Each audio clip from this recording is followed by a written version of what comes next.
Hello, hello, everybody. Yes, king of the chat. All right, everyone's slowly making it in here. We had quite a few people on that video, so that's awesome. Man, the science topics are my favorite. I love them, obsessed with them. Hello, hello, everybody.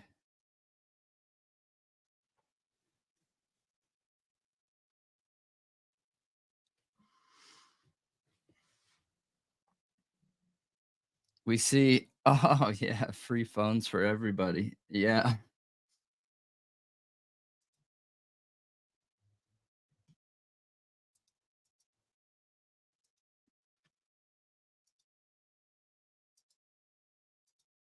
All right.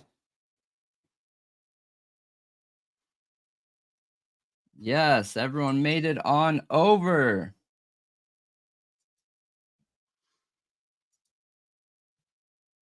Heading on over. Now it's super interesting. I wasn't planning on talking about uh I was not planning on talking about tech related topics yesterday, but some people left some comments on Reddit, on the Reddit group that you guys got to make sure you're a part of. If you're on Reddit, you've got to be on the Koberger subreddit. That is where it's at. Some of the coolest people when talking about this case, the most open-minded to have conversation about the possibility of any possibilities in this case. You know what I mean? Being evidence led. Where are they? I got to make sure and give them a shout out because they've been amazing. Yes, here we go. If you guys are not a part of this subreddit, you got to make sure that you are. Hop on there and check them out. And then we will go into intros here. I usually give people a little bit of time to head on over, to make it on over. All right.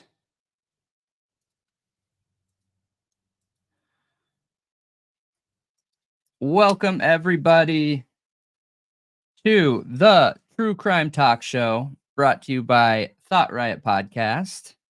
We just watched, Brian Koberger Moscow is the best, and I think those people in there just really want to find the truth. At least that's how it's felt like when I've been talking in there. But welcome to the show. This is part 2 after watching the first video that we just premiered, and that video is all about the hum and how it can help solve crime, how it can help track down the location of criminals and at what time, right? And I think it's important that we're able to talk about this topic or other topics that could potentially help in the Idaho 4 case. You know, it's all fun and games coming on here when we're talking about, you know, the more dramatic portions of the investigation of this case. Obviously not the victims, that's absolutely horrible, but like the cops involved and just some of the details in the area, in the Moscow area. But if we really want to be objective and find out who is the person that did this crime, is it Brian Koberger? Is it somebody else? We've got to be able to get enough evidence to prove one way or the other that it is or isn't him. And that just caused me to want to go looking and start asking questions and looking at other possibilities. And somebody sent me a video that had to do with that ENF, and it's incredible. So shout out to whoever sent me that. But it made me wonder, like, this is amazing. We just talked about that Russian hacker yesterday. That Russian hacker helps track down people, which, in my opinion, is through background application data. And that background application data has to give them enough information to identify and find where somebody is on a grid, right? Now, could law enforcement do that in this case too? And being in a college town, that's some of the most tech, period, out of anywhere. The most tech. It's all over the place. They have security systems. They have those blue security posts that you can hit when there's an emergency or you're being chased or something happened or you need help in general. And I believe those have recording, like a microphone on there that can talk back and forth. So can we get that evidence? Can we investigate that, the ENF, to try and locate Brian Kohberger? Because we know the cell phone triangulation isn't going to work. I think there's some it's not people- enough. Yeah. And regardless, it's not for the actual murder itself. Yeah. Yeah. So I think there's some people out there though that still believe it's possible to get that cell phone triangulation. And look, unless there's some kind of information that I don't know about, which is really rare to have, like, random cell phone towers somewhere that's not recorded. So all cell phone towers have to be recorded. There aren't secret ones. They are all known. And they're all known because those frequencies that the towers give off can get in the way of other electronics. And the government needs to know about that. Other businesses need to know about that. Airplanes, depending on how high up the tower is, need to know about that. There's no secret towers out there. So I don't think the cell phone triangulation is going to work. yeah, it would be really strange. I would be blown out of the water if somehow that cell phone triangulation worked. Therefore, they're not going to be able to get a bead on his location. The 12 previous times for being at 1122, that's not going to be reliable. Well, yeah, unless they use the background app data. Because they've Right. requested a lot of applications, not all for Kohberger, but there's been several, and several of them have been sealed, and we don't know who they're for. But I can assume that there's quite a few that are for his phone. Yeah. I would assume, look, if I was law enforcement, unless I had, like, I mean, even if I didn't have, I think I would request it if I was law enforcement. Obviously, I'm not, but if I was law enforcement, I would request the background application data for everything on his phone, no matter what. Yeah. Everything. Every single one of them. Yeah, for sure. I would think they would do that. I sure hope so. I really, really, really hope so. That's the only way that I think they're going to be able to get his location down pat. And I think that's needed. Yeah. I don't think they're going to be able to build a strong character profile, a behavioral profile on Brian Kohberger, if he's the guy, if they don't have proof of him being there previously. No, yeah, I think I really think the location data is really important for this case. Like, really important. It's the difference between reasonable doubt and not. Like, for me at least, Agreed. knowing where he was, that matters for me in deciding if I think that he's guilty or not. Yeah. If he was really close to that house, like, if they prove that he was making those circles around the house, and it's not just cell phone tower pings, if they can prove that those 12 other times he was going to that home with more than just cell phone tower pings, then Mhm. I would be like, okay, there's Yeah. more weight here. The cell Yeah. phone tower pings aren't enough. Now, that isn't all that is in the PCA though. They also have the camera footage, but that seems super ambiguous in the PCA to me. Yeah, I agree with you. I agree It with you. seems like it's a lot. Like, it seems like that. Like, N his car seen here, seen here, seen here, but never do you see, which the PCA is redacted, so we don't know if it actually had this in it or not, but you don't see, "We identified this suspect's car, in video footage, and we have his license plate." Yeah. Like, there's no positive identification other than thinking, "Well, it's a white Hyundai Elantra." Yeah. Yeah, and maybe, right? And I'm coming from a place of giving the investigation and prosecution the benefit of the doubt in this argument, okay? Um, Maybe that's one of the pieces of evidence that they withheld. I don't know. I Yep. don't know why they would. I don't think that withholding all that information is super common like a lot of people want you to believe. I mean, I can name like 2 or 3 arrest warrants where they didn't have that.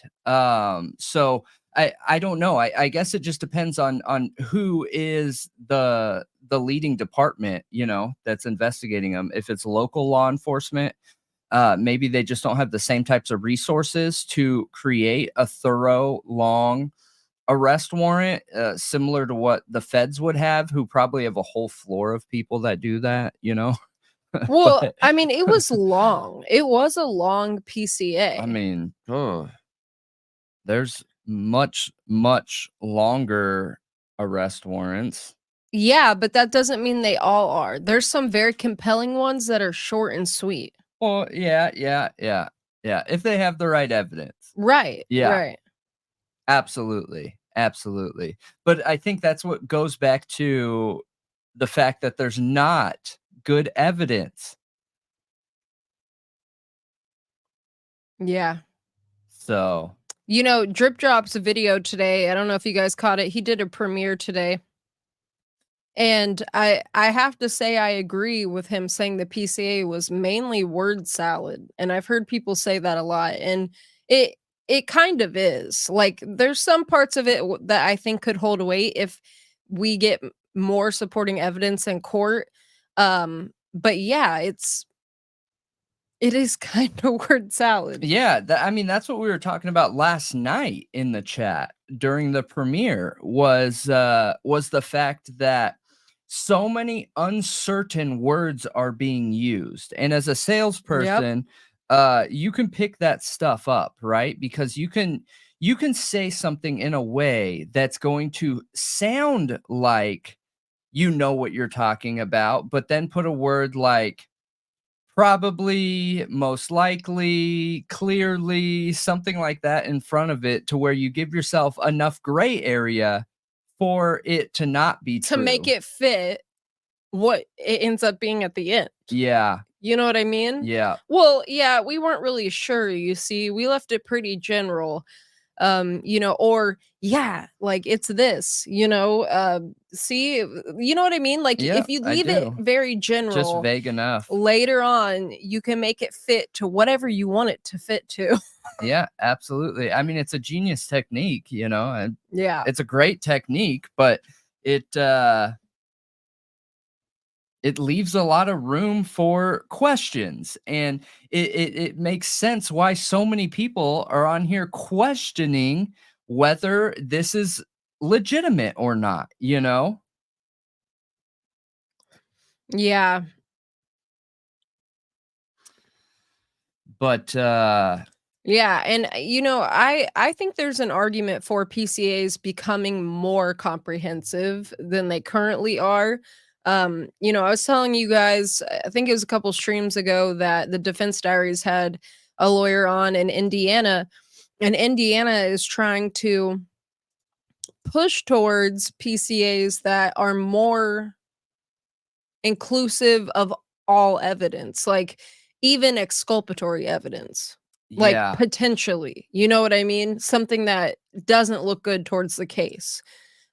Because the judges aren't digging through the evidence, like they're not digging through the discovery during the pretrial phase.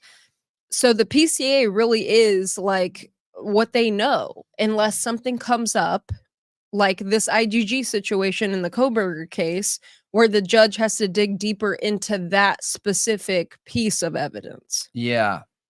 Yeah. Yeah, I agree with you. I think that all major pieces of evidence should just be in the PCA, but it's not. At least for this case, it's not. So we got to be able to maneuver around it the best way we can. And looking at this case for objectively from both the defense's standpoint and the prosecution's, you know what I mean? And I just hope, I hope that they have a whole bunch of more evidence. Yeah. So, Yeah. yeah. And if I'm being honest, I think the nail in the coffin is the DNA, like I said in that video. Mhm. I really do. I do too. But I thought we could go through a little bit of what is some of the tech that we see on campus that could potentially pick up. And so this is really interesting. Last night we talked about the Russian hacker, okay? Mhm. And that Russian hacker says that they solved the case. All right? And they say that they solved the case using application data locally to prove Brian Koberger is the guy. We have another person that says that that network was down during that time. So how reliable could that information be that that Russian hacker got? Yeah, but say they solved it and they knew it was Koberger, okay? What if somebody, say, hacked the system, made the system go down? What how could they make it look like it's Koberger based off of just like hacking an internet server or whatever? I I don't know. I mean, the okay, so we'll take a sidestep from this and talk about that a little bit. So we haven't dug in deep yet, which yeah, I'll just wait till that comes out. But we haven't dug in deep yet, looking into the possibility of the evidence being fraudulent in this case, right? And I don't want to go too far down that path right now. But how could somebody make it seem like Koberger did it if he didn't? I mean, I think the DNA evidence is probably the way to go. If you want a one-hit wonder and you want to guarantee that you're getting a close, that DNA evidence is it. Now, one argument that we seem to hear a lot, though, within that is, okay, yeah, how did they get his DNA and put it on the sheath and then put it in on in the scene, right? You don't have to do that, though. The DNA never actually has to be on the sheath. What? The DNA doesn't actually have to be on the sheath. Why? I mean, it can be picked up from other sources and added to one of the test tubes. It can be that's how cross contamination happens. Cross contamination is a very real issue when you're doing investigations in law enforcement. Well, yeah. So what's interesting is we hear from multiple different news sources that they weren't able to find DNA on the sheath. Okay. So how do we know they didn't do a few tests and didn't find DNA, but then they did do a test and all of a sudden found DNA? We don't know those details yet. And we're not 100% sure we're going to be able to find out those details. Yeah, I don't know if they're ever going to tell us what's true or not with that. We just don't know yet what it could be. But I just want to be clear that there's other ways to do that, because I think a lot of people just have this idea that, okay, if you're gonna set somebody up and you're gonna plant their DNA in a case or plant their fingerprints in, here's a good example. So there's been multiple police departments that have been caught pulling fingerprints from in the station, but then just saying that it was taken in the crime scene. There's no reason why DNA can't be handled like that too. You get me? Mm-hmm. There's no reason why any evidence can't be handled like that. Because what makes it real is the report of the evidence find. Wouldn't that be crazy if the real parallel construction wasn't the IgG, but it was something totally different, like the Russian hacker? And they were Yeah. like, gosh, we don't have any DNA evidence. We don't have a blood trail. We don't have nothing, but we know it's this guy. It's got to be this guy. So they're like, we couldn't find DNA on the knife sheath. Let's just put some there. Because we know it's him. I agree. I think if we're going to talk literally about planting evidence, I am way less likely to think that I'm way less likely to believe that Brian Kohberger's DNA was planted at the scene. I don't think that happened. There are too many people at the scene. I don't think that happened. And here's the thing. What we know is it's such a small amount. It's not like it can be picked up off the table. We're talking about microscopic amounts of DNA. Yeah, but you have to admit, with the PCAs of Blaker and Payne, which the only real difference between those two PCAs is the finding of the knife sheath. They both arrived together. They're both taken through a walkthrough by the same officer. And you would assume then, therefore, they walked through the crime scene initially together. Yeah. Well, Payne acts like in his initial walkthrough, he sees the knife sheath, and Blaker says he was notified later that it was found, which is really odd. Like, if you're going through a walkthrough of the crime scene with two other cops, and Payne is the only one who knows about the knife sheath. Yeah. Let me really weird way to word it. Let me play devil's advocate. Could be a mistake, with that, though. I want to play devil's advocate with that a little bit. It doesn't mean I believe this. I just want to be able to play devil's advocate. So imagine police officers that have walked into what is the worst scene that they have probably ever seen in their life. You know how many police officers I've met that have never shot someone? They're out there.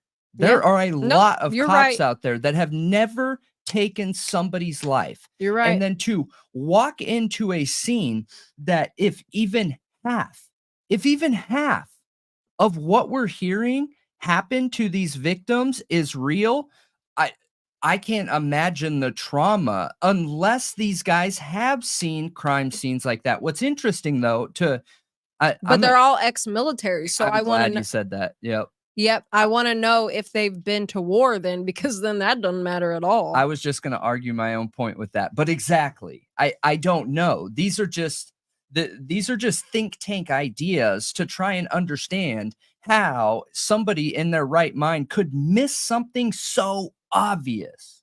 Because I agree, that all brings doubt around the potential of the knife sheath. All of it. And even if you think he's guilty, if you think that doesn't sound weird, come on. It's really weird. It's strange. And these are unbiased views of looking at the case and what the defense is going to possibly ask and what the prosecution is going to push. You know what I mean? Mm-hmm. So, J. Ray, would you mind citing a source for Blaker saying that ISP found the sheath? I know I've heard that a ton. I just don't remember where it comes from. And it would just be good to know. But thank you. Just real quick too, you guys, just because we're super transparent with everything we do. Someone hopped on here like trying to like, I don't know, throw shade at me and say something about being gay. And yeah, I just deleted that because number one is anybody that hops on here and tries using gay as an insult, sorry, but you're just not welcome here. No. So, just to be clear, you know, because we talked about this last night about blocking people and stuff like that. We don't do it unless somebody says something that's bullying one of our viewers. I don't know every one of our viewers' sexual orientations, and I don't need to know, but I'm sure we have people out there that are gay, and that's super offensive. So it is. Wow, Ralph Jones, that's terrible. Oh, ISP hadn't even started processing the scene, and Blaker said that they found it. Wait, what? Yeah, that's wild. I'm waiting to see the source. In Blaker's statement, the search warrant for his apartment. Oh, so within that same search warrant that his PCA is included, he claims that ISP found the sheath. Oh, I did hear that. Okay. I have heard that before. I just didn't remember which document it was. Yeah, absolutely. Absolutely. There was a comment I saw that. Okay, so somebody said, I don't remember. I think it was Stargate Sleuth. Said that one pullover of Koberger from August. Is that the one you said? Because I can't find your comment now. The first one that's not recorded. That they won't release the body cam footage. Yeah, won't release it. Maybe it's being used as evidence because he was really close to the house, and they're trying to use that to prove him stalking the victims. Yeah, I mean, it could be, but I gotta be honest though, that's such a stretch, and why I think that's more evidence that proves, if anybody is on here that has any doubt that cell phone triangulation is going to be able to be used, that should say it all right there. Because if cell phone triangulation was valid and was actually being used, then they wouldn't need something like that. Something that is not good evidence because of how small that town is what I'm getting at. You could be anywhere. You can drive across that town in what, 5 minutes? It's pretty small. You know, if he's on the actual street of the home, but I don't think he is. Yeah. He's on that main road, right off the main road.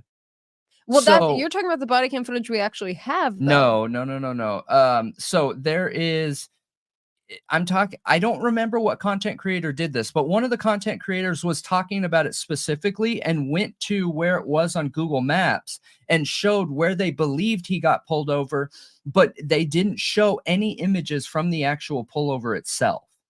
Yeah, because there aren't any. Right. But that's how I know where generally it was. Okay. So unless there's some kind of other encounter with law enforcement that he literally got pulled over on King Road, then I don't think so. I think that a whole bunch of mediums get used in court, and that's really important to remember, you guys, too, is if you're a prosecutor or you're a defense, the reason why they bring in because we have to look at the social perception of this evidence too, and understand how people accept certain types of evidence. And one of the questions that I asked the other day was, how do you learn? That was one of the polls we took. Are you a visual learner? Are you an auditory learner? Are you a hands-on do-it-yourself learner? And all of that is important when you're getting ready for a case and in court, because if you have a jury and you don't know how those jury members learn, you have to find out the medium that they learn by. So you need to bring in audio evidence, you need to bring in visual evidence, and you need to bring in something they're going to be able to hold in their hands. That's going to help sell whatever your narrative or defense is in court. Yeah, And the reason why I which know is that is why because that's sales 101. which is why the visual goggle walkthrough with the Pharaoh scans and the physical model, Yes. little dollhouse, basically, of the crime scene is super important. You know, one thing is I think there's two things in this case that on face value could get a jury to convict, no matter how many holes Ann Taylor pokes in it, if the jury is not very well selected. And that is Dylan's eyewitness account. If she gets on stand and says, yeah, that is him, that's him right there. I know it. That is I him. know. Or the DNA. Both of those combined together, I think, for a lot of people would make them overlook anything else and be like, yeah, it's him. Maybe the DNA is going to be a hurdle for both sides, is why I'm saying that. I don't feel like, without having the ability to prove their work, okay, and let's just say that Moscow needs to bring in this DNA evidence and they're not allowed to show their work because the FBI isn't letting them show their work, because that is a type of investigation that they aren't ready for the world to know about yet. Let's just go down that hole, okay? Then the prosecution is going to have to sell why that DNA is reliable. Now, one thing that they have in their back pocket is the fact that us included, me 3 months ago, if you would have showed me DNA, I would have said DNA is black or white. It's either them or it's not. That is literally the opposite of what truth is. The defense is also going to have to overcome that same information as well, where they're going to have to get in there and fight the social perception of what DNA is by bringing in experts and showing that, hey, this DNA is only reliable if they show their work. Absolutely. So I'm still bought into the fact that the DNA is really the thing that's holding this together, unless there is some kind of other great evidence out there. Yeah, even though eyewitnesses are notoriously not necessarily untrustworthy, but unreliable. Unreliable. Yep. Jurors still tend to really believe it. There's nothing better out there that's going to make you build a connection with somebody than being able to look them in their eyes. There's a reason why selling in person is like twice as effective as over the phone. You can say the same thing over the phone as you do to somebody in person, but because there is a real human connection in person, the likelihood that you're going to be able to sell an idea, I'm not even talking about a product, just sell an idea to somebody in person, is twice as likely. So when you're in court and you have a victim on stand, depending on how likable, depending on how much of a human connection they can harness and offer to the rest of the jury, yes, they're going to get them bought into that person's character. Right. And if the defense makes, the surviving witnesses look terrible, that probably won't look very good on the defense. So it's going to be really hard. You got to be really careful, They got to be really tactful. But those are very interesting statistics, Donald. Thanks for posting those. I just wanted to cite. Wait. So what? They have proven that 50% of evidence is either contaminated, compromised, or manufacturers. Yeah, Look, I don't doubt that at all. DROR and other researchers. I mean, he cites the source, so that's interesting. I wanted to leave it up because I wanted to go back and look at it later. Yeah.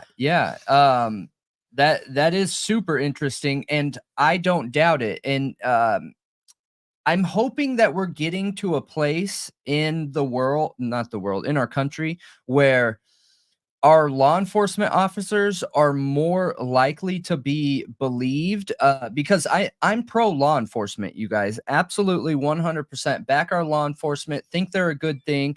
I just think that we have an issue with oversight and accountability, and I don't think that they have enough oversight and accountability, which would help in this situation. That's one of our arguments, that we believe that anytime an officer is doing their job, that means managing evidence, bagging and tagging evidence, working evidence, anything like that, interacting with the general public, including pullovers, arrests, anything like that. It should be 100% camera on, 100%. And I Yeah. think there should even be accountability around the fact that if they cover it, if you tell officers, look, you cannot cover that camera. If it gets covered for any length of time, you're going to be held accountable in whatever way. They're not going to do it. Yeah, they're gonna go out of their way to make sure that thing don't get covered. Correct. Yeah. Absolutely. Yeah. Absolutely. So I think there is oversight that can be offered and managed out there that can reduce these percentages, because that's scary. That is terrifying. And what's even scarier is the fact that law enforcement, I believe, truly believe they're doing the right thing. Mhm. So when I you think so too. yeah, and there are officers out there like Baltimore, in Baltimore, where they're just straight up dirty. That's going to happen, human condition. But I truly believe that most officers, if there's some sort of manufacturing fabrication, they truly believe they're doing the right thing. They truly believe they're making their communities safer, and they truly believe they're getting the bad guy, which is scary. That's terrifying, Absolutely. But hello, everybody. If you're just hopping in, I saw a couple people say hello, hello, hello. Yes. We try and come back to the comments in between when we're taking breaths. The car is the glue. Yeah, back the blue. Yeah. I do back our blue 100%, you guys, 100%. But I back our blue in the same way that I respect and trust other people in the world, and the same way that I expect to get it. It would be absurd for you guys to like walk up and meet me in person and me expect you to believe everything I say. That's absurd, right? Absolutely absurd. Yeah. Always verify.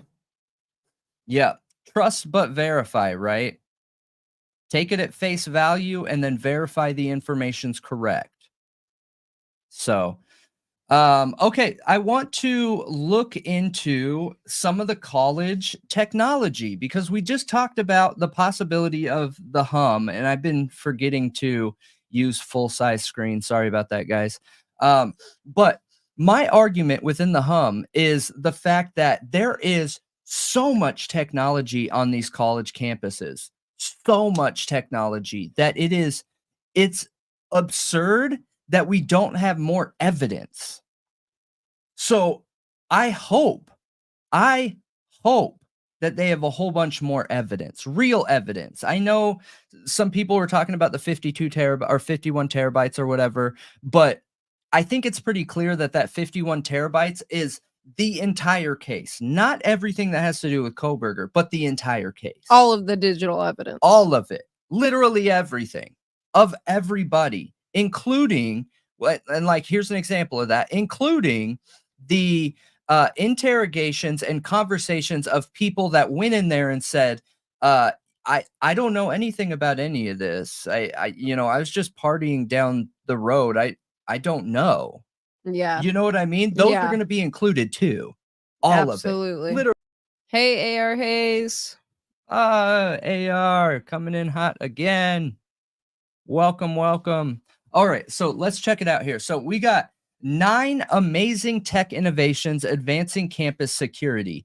Now, I would be curious to pull up what the campus security is claiming they have, but these are all pieces of technology that create that background hum, you guys, that we're talking about. Now, okay, here's an example. Here's an example. The Pharaoh scans are 100 gigs each. I wouldn't doubt it. Those are 3D. Like, that is going to be massive. So here's an example. So when I post our podcasts, okay, when I download our podcasts, so a podcast that's between 3 and 5 hours long is between 60 and 100 gigabytes. That's not 3D. That's a 3 to 5 hour episode. Is between 60 and 100 gigs. Now imagine 3D. I'm kind of shocked 100 gigs is all it is. Yeah. I would expect a terabyte. Yeah, I would expect it to be more. You know what I mean? I would expect it to be more than that. Yep. Yeah. But they're 100 gigabytes. Okay. Yeah, 100 gigabytes just for turning it on. Right. Okay, so and remember with this too. Oh, that's what I was doing. ADHD mind. So where I was going with that is think of this idea, okay, with the hum. I'm going to give an example here, and I'm going to use Brian Koberger as the example. So let's say Brian Koberger is the guy that did this crime, right? And I'm not saying he is, but let's just say he is. And he is stalking them before he did it, right? So he has to be close enough to the house to be able to have eyes on them, whoever was the main target. I mean, stalkers have a main target normally. I don't know why it could have turned into more, but normally it's a main target. So while doing that, Brian Koberger has his phone with him. So he's in his car watching this house, has his phone on him, and is sitting there waiting, whatever, and calls his dad, calls a family member, and leaves them a message. All right. If they can't triangulate to prove that Brian Koberger was literally in front of the house, things like that are what investigators can get their hands on, have an expert test that background hum, and get a location, a rough location of where he is and what he's around based on the strength of that hum in the background and the fluctuations within the wires and electronics. That's insane. It is insane. It is. It's like a fingerprint. Yeah. So I'm not willing to accept we don't know his location after hearing things like this. Yeah, but there would have to be some kind of recording that he could be connected to. Like, so for example, we have stalking. We have the yes, stalking. Yes, that's a good example. But also I'm thinking the night of the crime. Okay. The audio that picked up the crime that was like what 50 feet from Xana's room, like if his car could be seen in that, or him, I don't know, you know what I mean? Yeah, I do know. I do. What's interesting though is that I would feel more confident having a history of behavior of him showing up at the house rather than than even the crime. So like and the reason being is because statistically, someone is way less likely to show up at a specific location over and over and over and over and over and over and over and over and over again than they are to just happen to be in the general area one time with no video of them entering that home. But what if he was dating somebody there or like seeing them? Yeah, then there would be evidence proving that. Are you talking about one of the victims, or you mean somebody in the general area? Just somebody there in that area.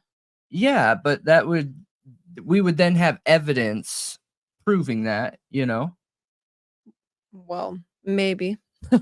So that's just personal opinion. There might be some people out there that believe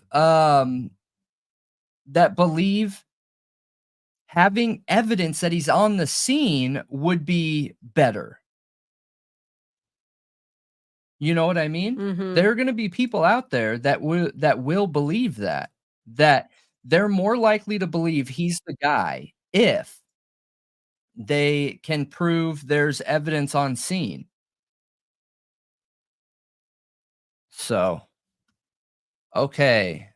I understand the whole wanting, proof of like the, 12 times stalking, a repeated history of like coming to the area. That makes sense as long as, there's nothing else, there's no other reason he could be there. And you've exhausted those I possibilities. I'm a major sucker for statistics.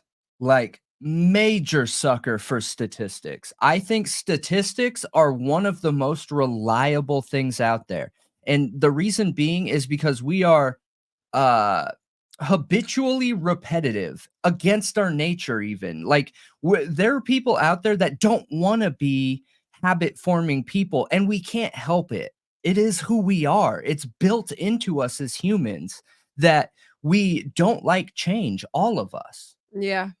So statistically, I find more reliability in repetitive behavior of uh going to the home day and day and day and day and day and day and day over than there is in the possibility of him being near the home one time on the night of the murder. Now, I also think that there are no coincidences in murder. I get it.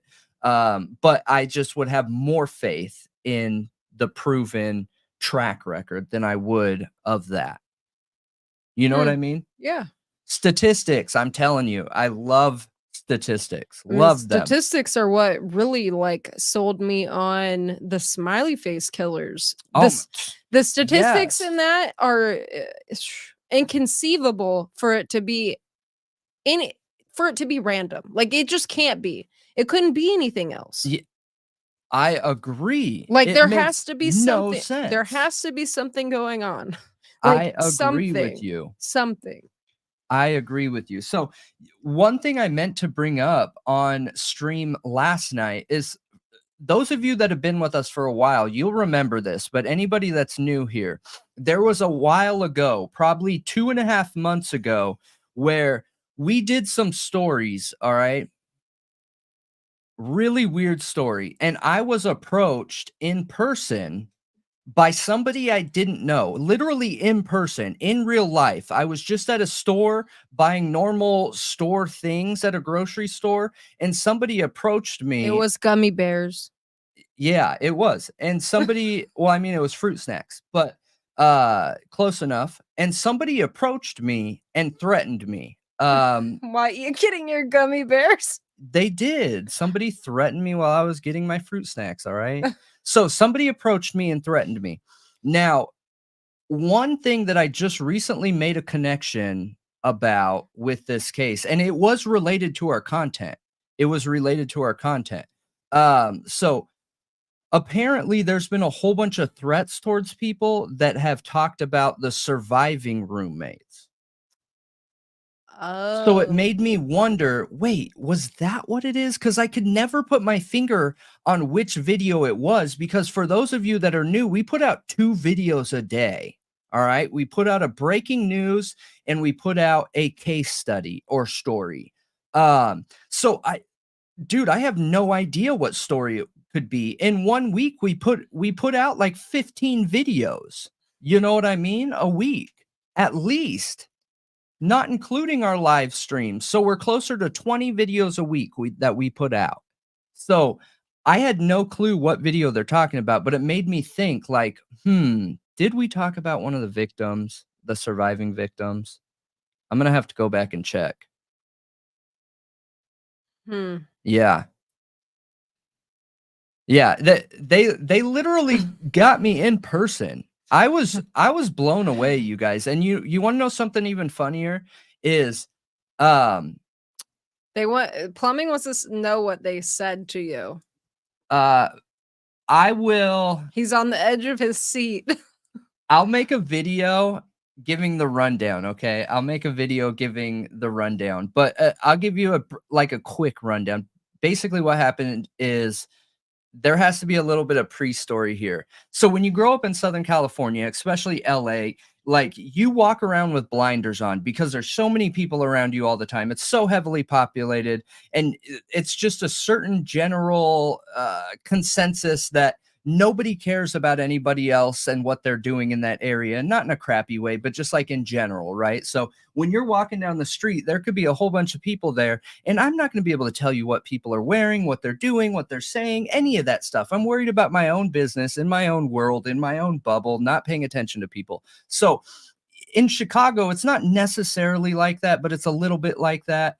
When I went to the grocery store, I tend to do that. Like I have a mission where I'm going, and that mission is whatever I'm getting, you know. And a lot of times people will see me and they're like, "Hey, I saw you," and I have no idea. I'm like, "Oh, all right, well, I didn't see you," you know.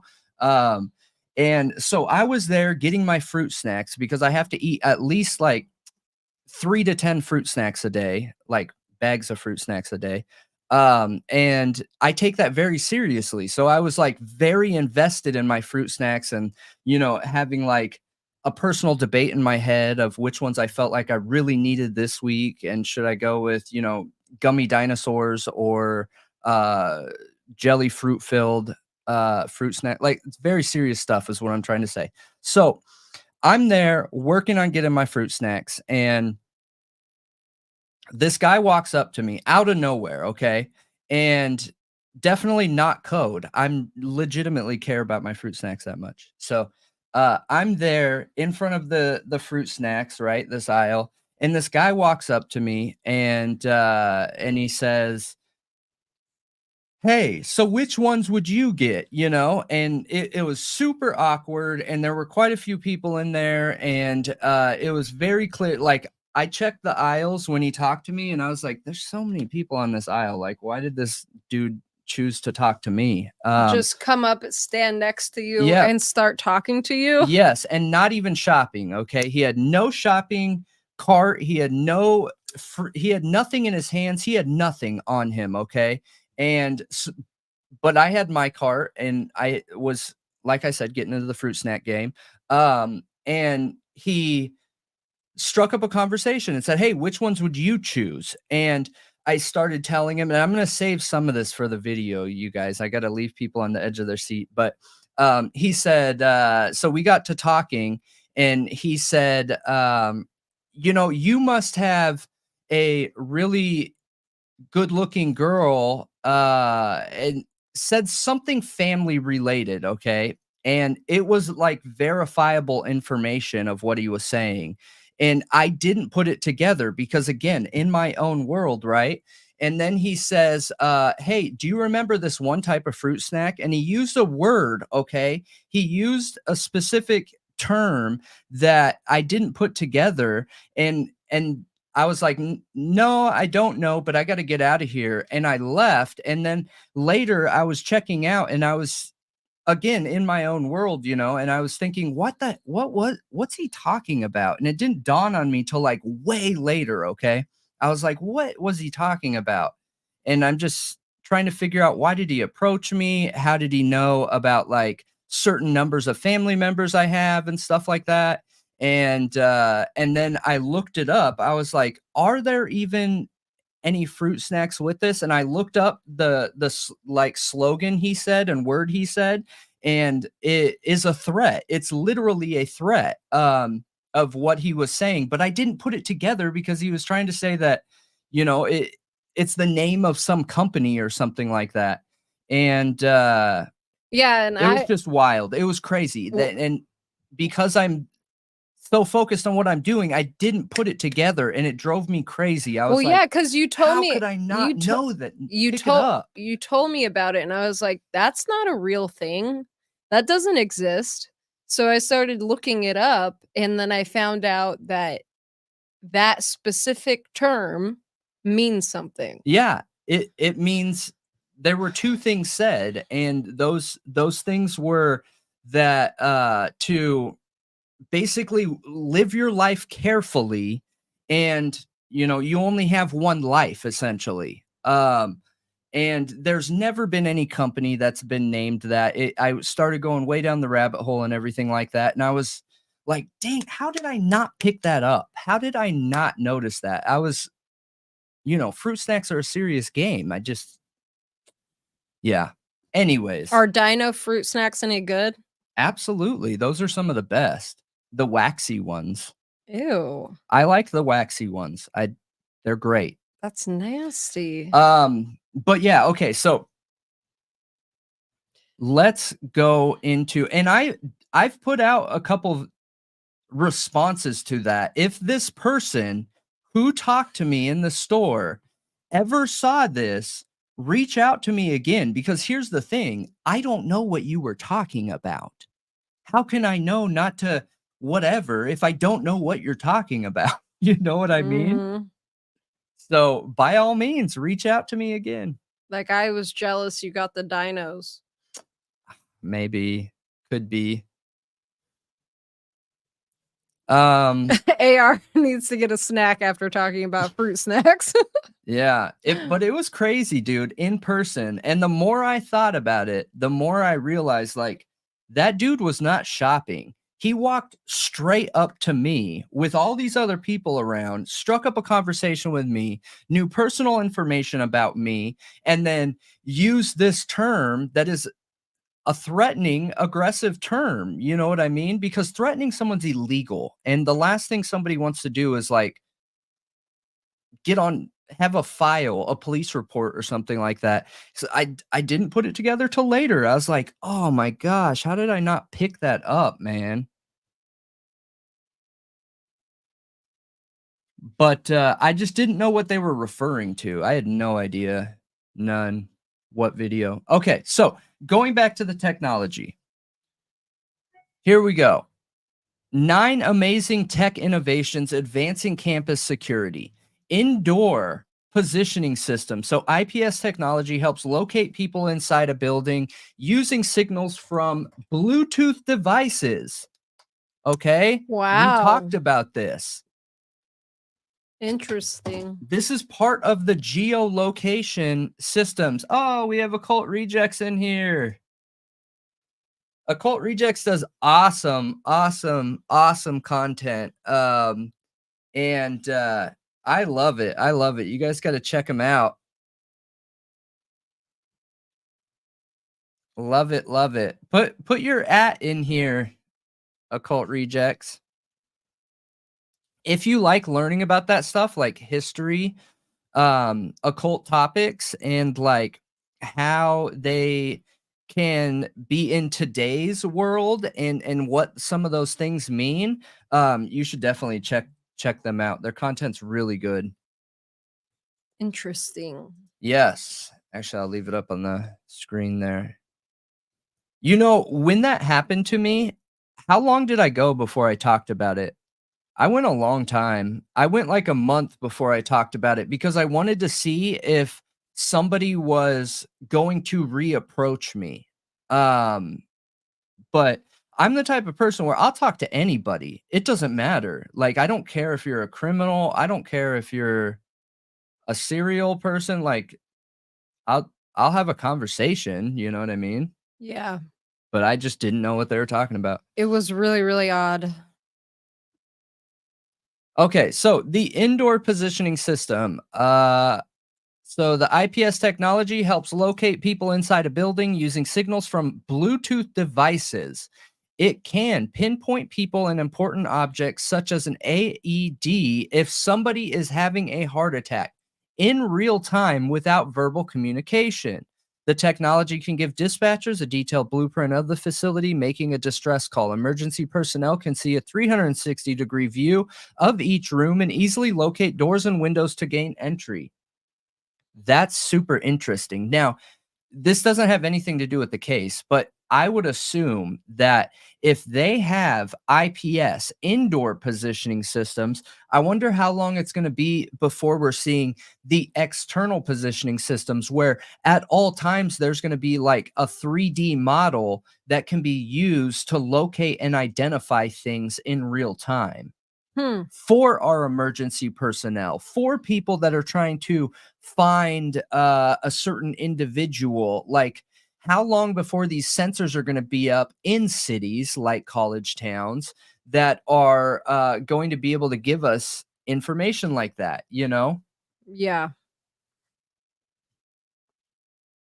Gunfire detection systems. Now, this has been around for a while. I remember in California there was there are high schools in bad areas that have this. So it's been around for a while. But much like smoke alarm detect a possible fire, gunfire detectors trigger an alarm. If they think someone discharged a weapon, the sensors are so precise that they can identify the type of gun, the number of shots fired, the shooter's whereabouts. Emergency workers can then decide how to best respond and quickly tell students and staff what to do. Now, what's interesting is that is a microphone. That's crazy. So, how far away from one of these gunfire detection systems do you think they can pick up audio? Because a gunshot is just a noise. A Mhm. loud noise, but it's just a noise. Yeah. So, how do we know that these detection systems don't potentially pick up other noises that if from areas and locations that are close to the college, a campus, a school? Oh, if they had a gunfire detection system? Yeah. Yeah, I mean, a gunshot's a very loud noise, like, a very loud noise, Yeah. to where you can hear it from, like, a mile away. I mean, yeah. I no, it depends. Depends on It the depends on the environment. ammo, it depends on the gun, and it depends on the environment. Yeah, yeah. So, It d you're right. because like a 380 is not that loud. A 22 is not that loud. It really just depends. I'm And sure if you have like the reduced powder ammo, it's not that loud. I'm sure there's a radius with those. I wonder if the gunfire detection systems can pick up a shot that is silenced, because that Oh, would give us a better understanding of how well those the microphones, the recording systems work. You know what I mean? yeah, yeah, absolutely. Smart identification cards. Okay, so that doesn't intelligent lockers. IP cameras. Another example of technology advancing campus security is the use of better cameras. Internet Protocol IP cameras have higher frame rates, resolution, and coverage than the traditional closed circuit television monitoring systems. Because they record at such a high quality because they record such high quality videos, IP cameras can pick up on things like license plate numbers, facial features, and clothing details. They can easily detect movement and smoke.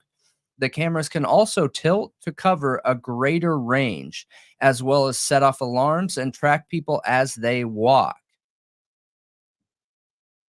Hmm.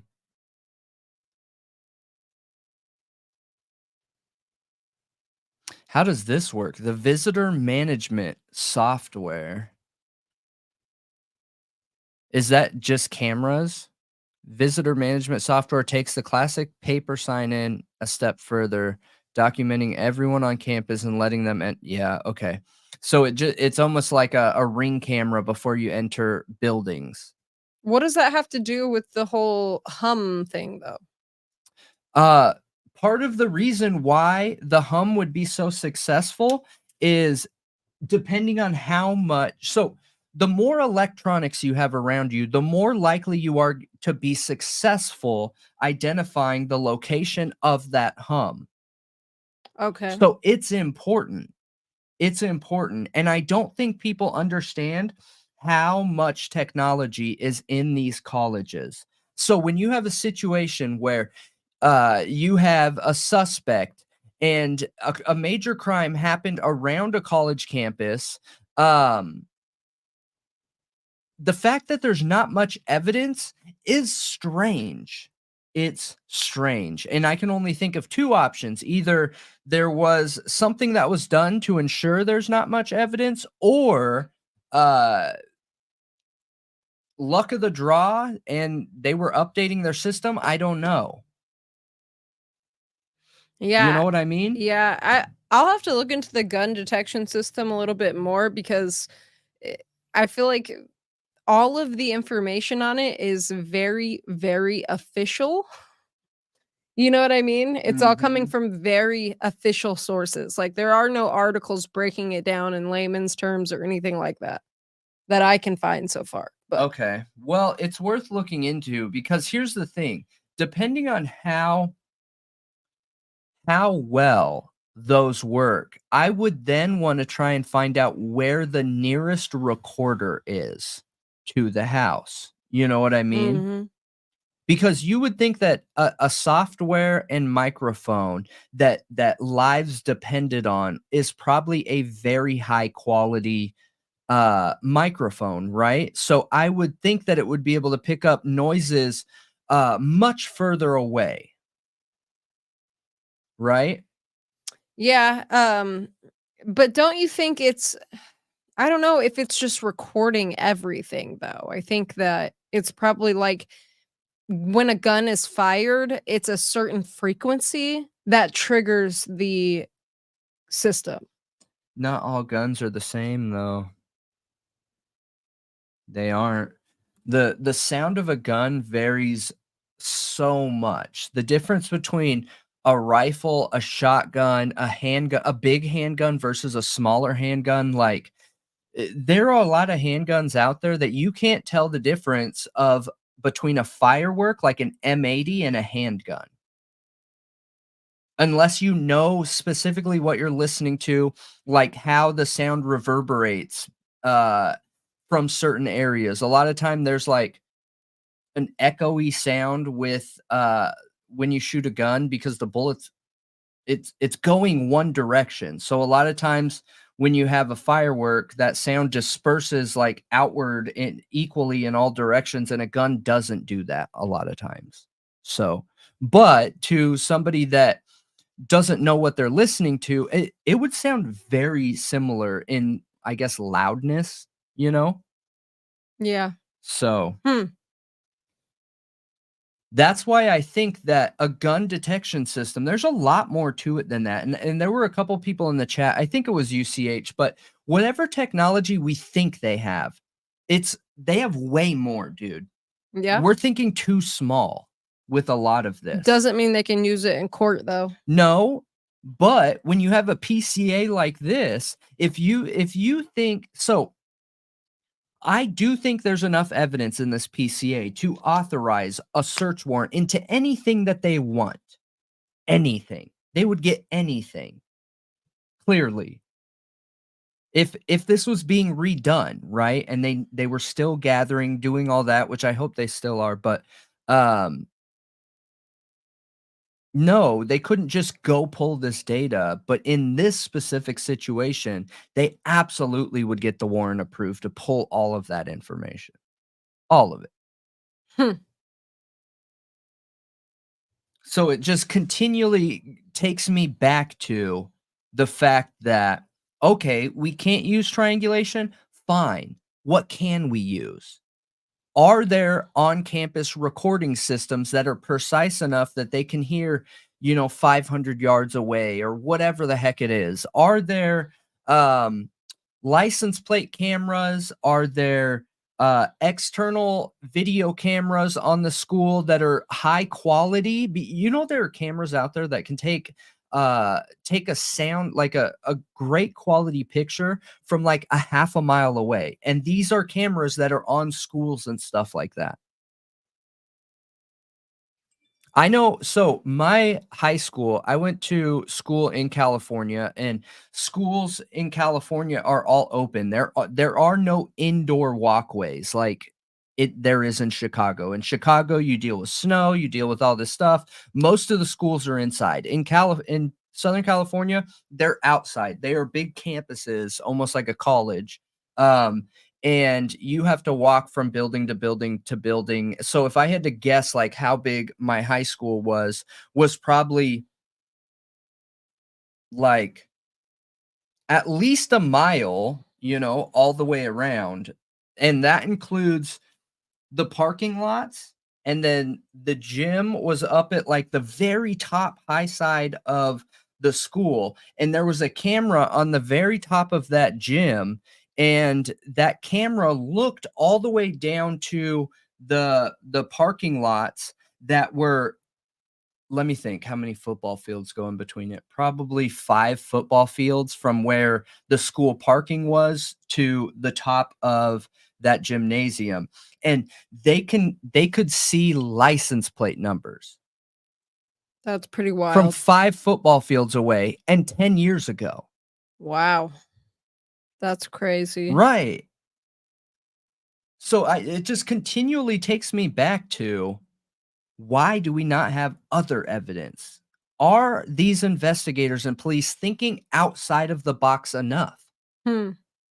You know what I mean? Yeah. Because the evidence that's in the PCA is not good. If you think he's guilty, that I support you, and you should be able to believe that. But even if you think he's guilty, you can't think that this is a super sound PCA. It's just not. It's not.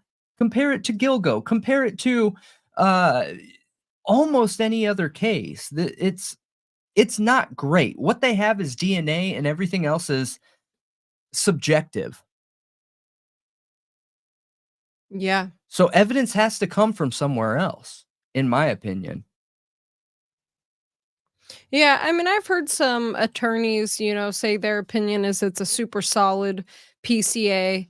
And then others say that it's nothing. It's, word salad. I think at the end of the day, my opinion on the PCA is that it is too general.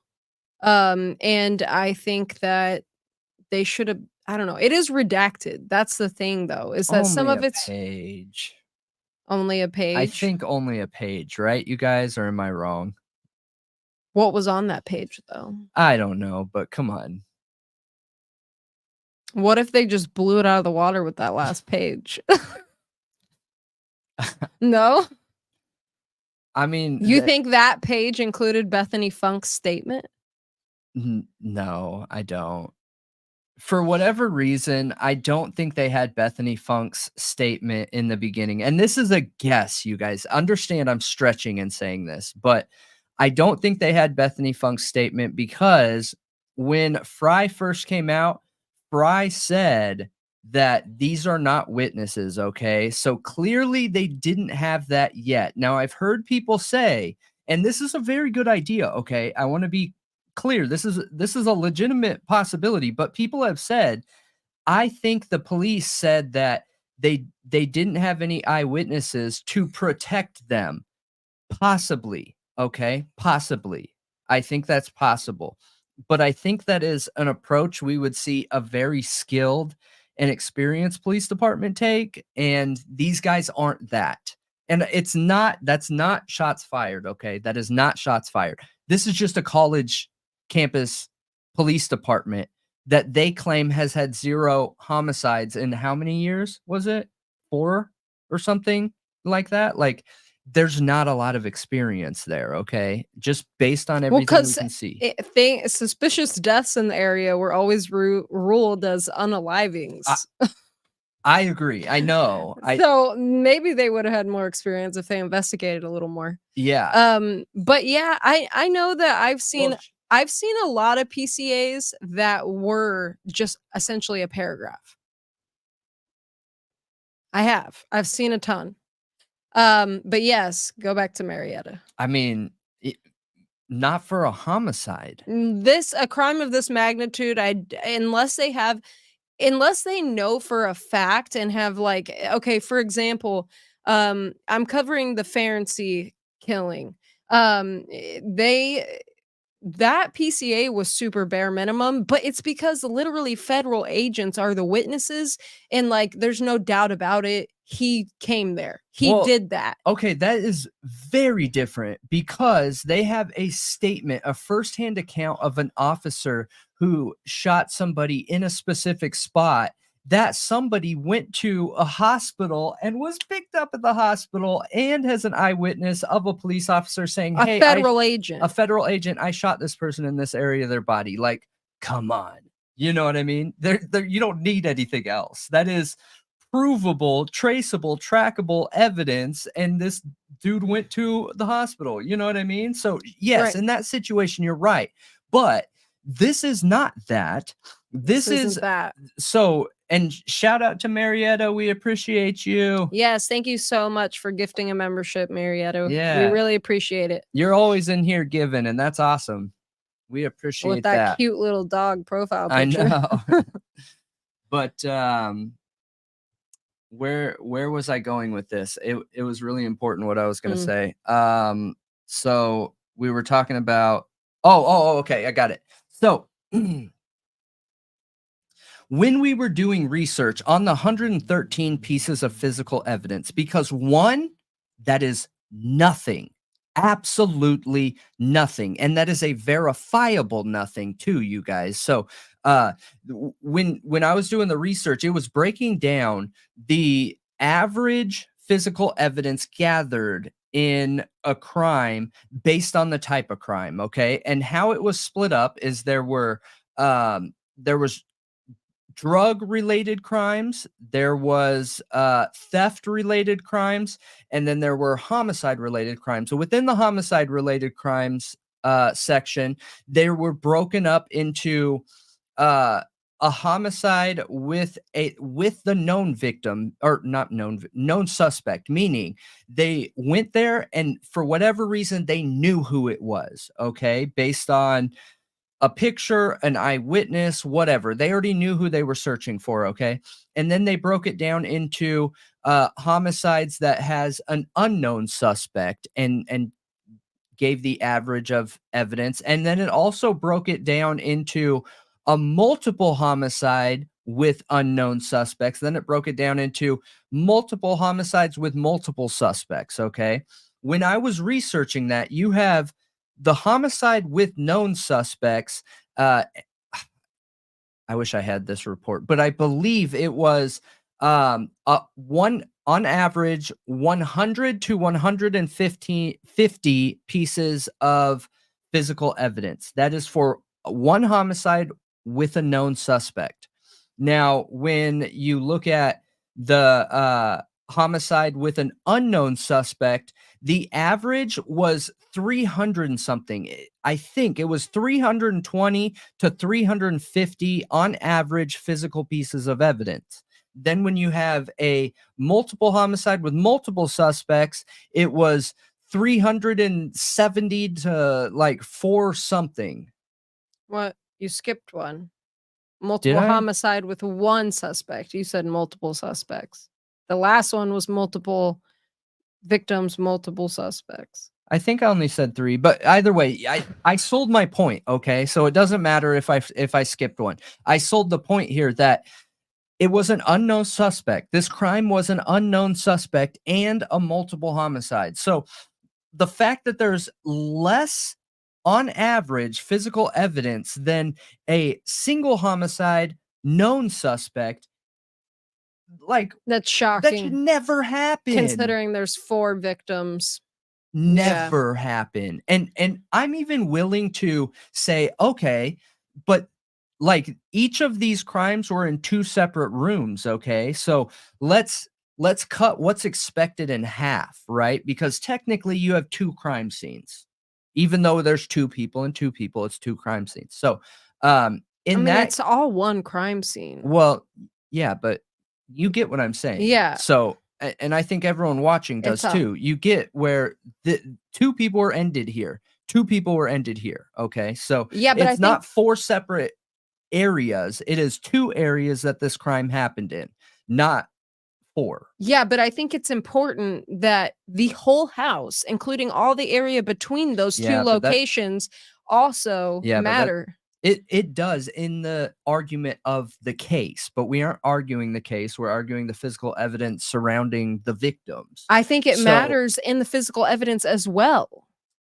I mean, I get it, but you're arguing outside of the argument Okay. where it doesn't help anything based on what they're saying in their reporting. Okay. So, and I don't see I'm how. trying to give them the benefit of the doubt here and say, okay, let's just cut it in half and say there's 2. I mean, we can go with 4. Going with 4 makes the police look even worse. But going with just 2, the expected amount of physical evidence should be somewhere in the range of 600 to 850, I think. Right around there. And you know how much we have? 113. Now, if we went with what you're saying, that expected evidence should be in the thousands. Thousands. And remember, we have 6 cars. We have 1 house, and we did the math and looked up how many pieces of property are in a house. How much was it again? Oh, it's a lot. Yeah, like 30,000 or something like that. Many things in the average. Because physical evidence is anything that can be 300,000 items Yeah. on average in an people's American home. An American home, yeah. Yep. And that's an American home, like family. These are 6 separate people from different families, all with their own stuff, all cramming it into a room. Yeah. And then all the stuff, throughout the house. Yeah. So no matter how you look at it and spin it, 113 looks like a joke, man. Unless they just literally They didn't have a suspect. unless they literally just cut out the whole carpet and that's 1. Cut out the whole wall, that's 2. No wonder they only found 1 DNA doing that. Jeez, dude. So I'm glad that Drip Drop made that argument today because we've been saying that forever. Like, it's a What? party house. How is there not a ton of DNA? This lack of evidence makes me doubt the police, not make me more sure that it's Brian. Check everything, right? Yeah. So I saw people saying that they thought Ethan's autopsy was held back from the PCA. I'm curious why you guys think what? We don't have any autopsy information for the other victims in the So, PCA. They're talking about Ethan's information in general. Oh, Ethan okay. is talked about the least in in the papers that we have currently. Which is odd. And correct me if I'm wrong, guys, but I think that's what you're meaning. No, I mean, I think they mean exactly what they're saying is that it's the autopsy, but I don't think the But full nobody's is in there. nobody's autopsy is included. So I don't know why that would be the one page that's taken out. I did see Danny say that it was just names that were redacted. Is that just them using the initials then? That's great information, AR, that most crimes were less than a page except for violent crimes. Exactly. I think the fact that it's the crime that it is changes the element completely. But I'm sorry, what did you say? No, that's a great point that violent crimes were like 20 pages or longer. Yes. That's pretty wild. That's what I don't understand it. I don't get it. And there are people that responded to our PCA video and they're like, "Hey, make sure you remember that this PCA was created over a whole bunch of days, okay?" And just to be clear, you guys, I don't know if I made the statement this true crime talk show, but because of the things I'm arguing right now, I don't want people to take my opinion wrong. I am not fighting for Brian Kohberger to be proved innocent. Brian Kohberger isn't even involved in this argument at all. I'm concerned that we just don't have the right person, whoever it is, based on the investigative statistics that we're seeing in this crime versus what the national averages are. I'm concerned that there wasn't a thorough enough investigation. And I'm not even concerned about Koberger. I hope he's the guy, and I hope that they have a ton of evidence proving it.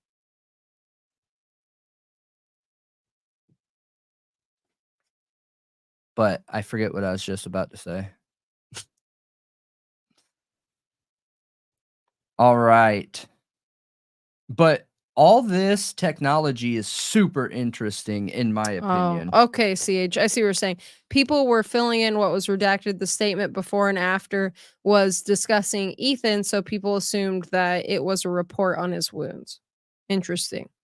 Got it. That makes sense. And yeah. I mean,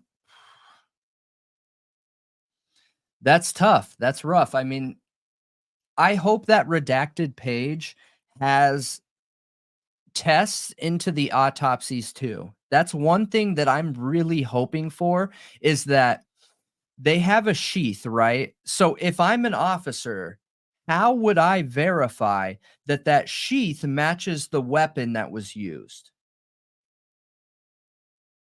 I mean, an expert, you know? Yeah. So I'm hoping that happened. With the autopsy? Yeah. Well, yeah, I would assume it happened. I assumptions get people in trouble. Yeah, they do, but I'll be looking for that, obviously. Exactly. Yep. I'll be looking to see if they're like, yeah, we confirmed, a K-bar was what inflicted these wounds. This is the kind of patterns if you do it. Because I feel like, Exactly. they do experiments, to know, like, if I stab it in this way, will it look like this? Like, what does it look like when I slash instead of stab? Things like that. Yeah. So they should know. They should be able to identify Exactly. The some Matt level chatter. of certainty. I agree. I feel like there should be very And the obvious measurements, yeah. evidence. Very obvious evidence here. You know what I mean? Yep. And all right, Shout Annie. shout out to you, Anne. Yes. You've been here since the beginning of the memberships. You have been. The true thought rioter. Her and Cynthia and I mean, we have a Ian. few, Well, too yeah. many to even say them all Yeah, myself. you're right. But yes, we're super stoked you're here. And going back to the crime, that's what I'm expecting to see. So I really hope they have that, man.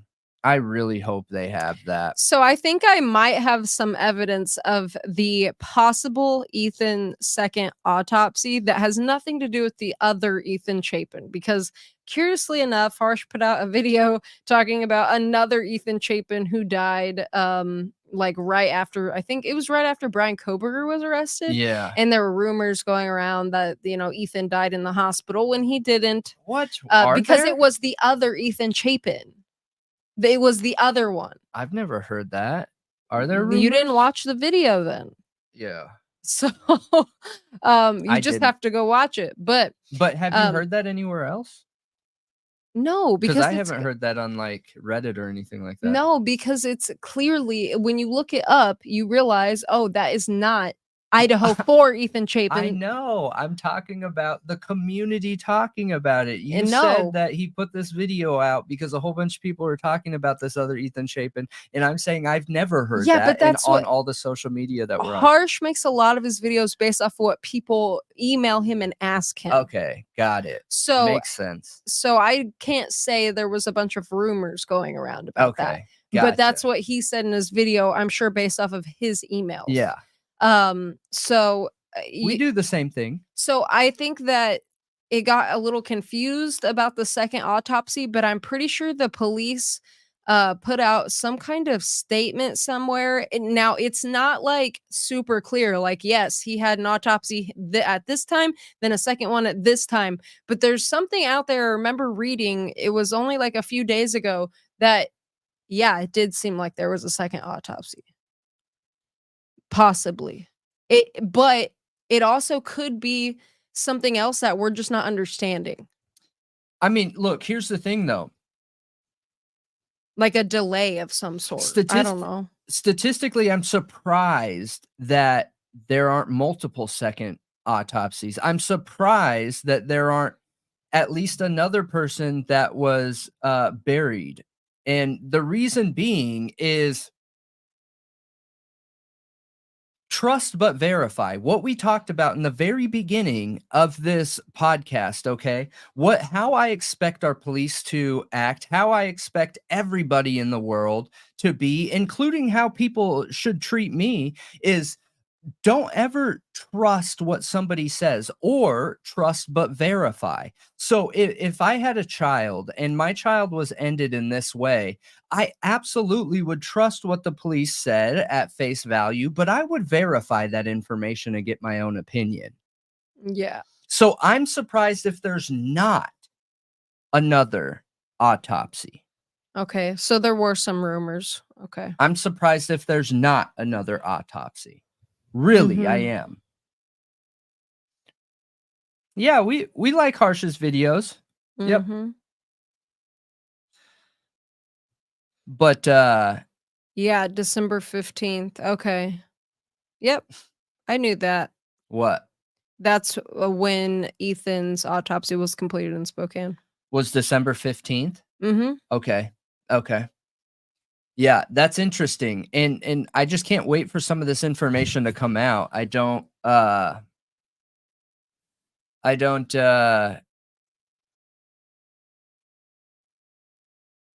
it it's gonna change the way the case is looked at for sure, that information.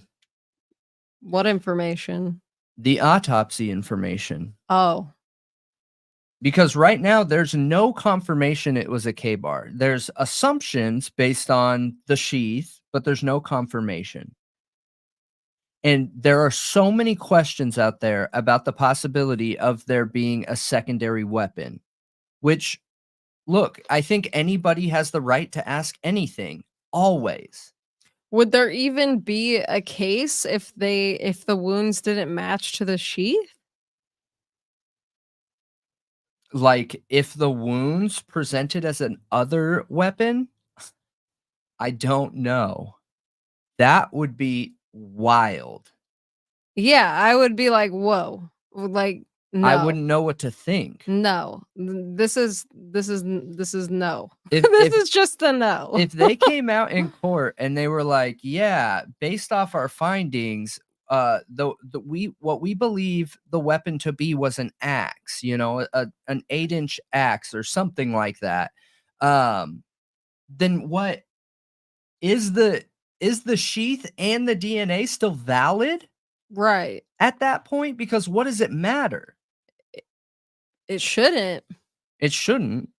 Not if none of the wounds on any of the victims' bodies, if none of them match a K-bar knife, then but the police, I mean, I am inclined to believe that they do because I the do police too. were looking for that weapon very early on.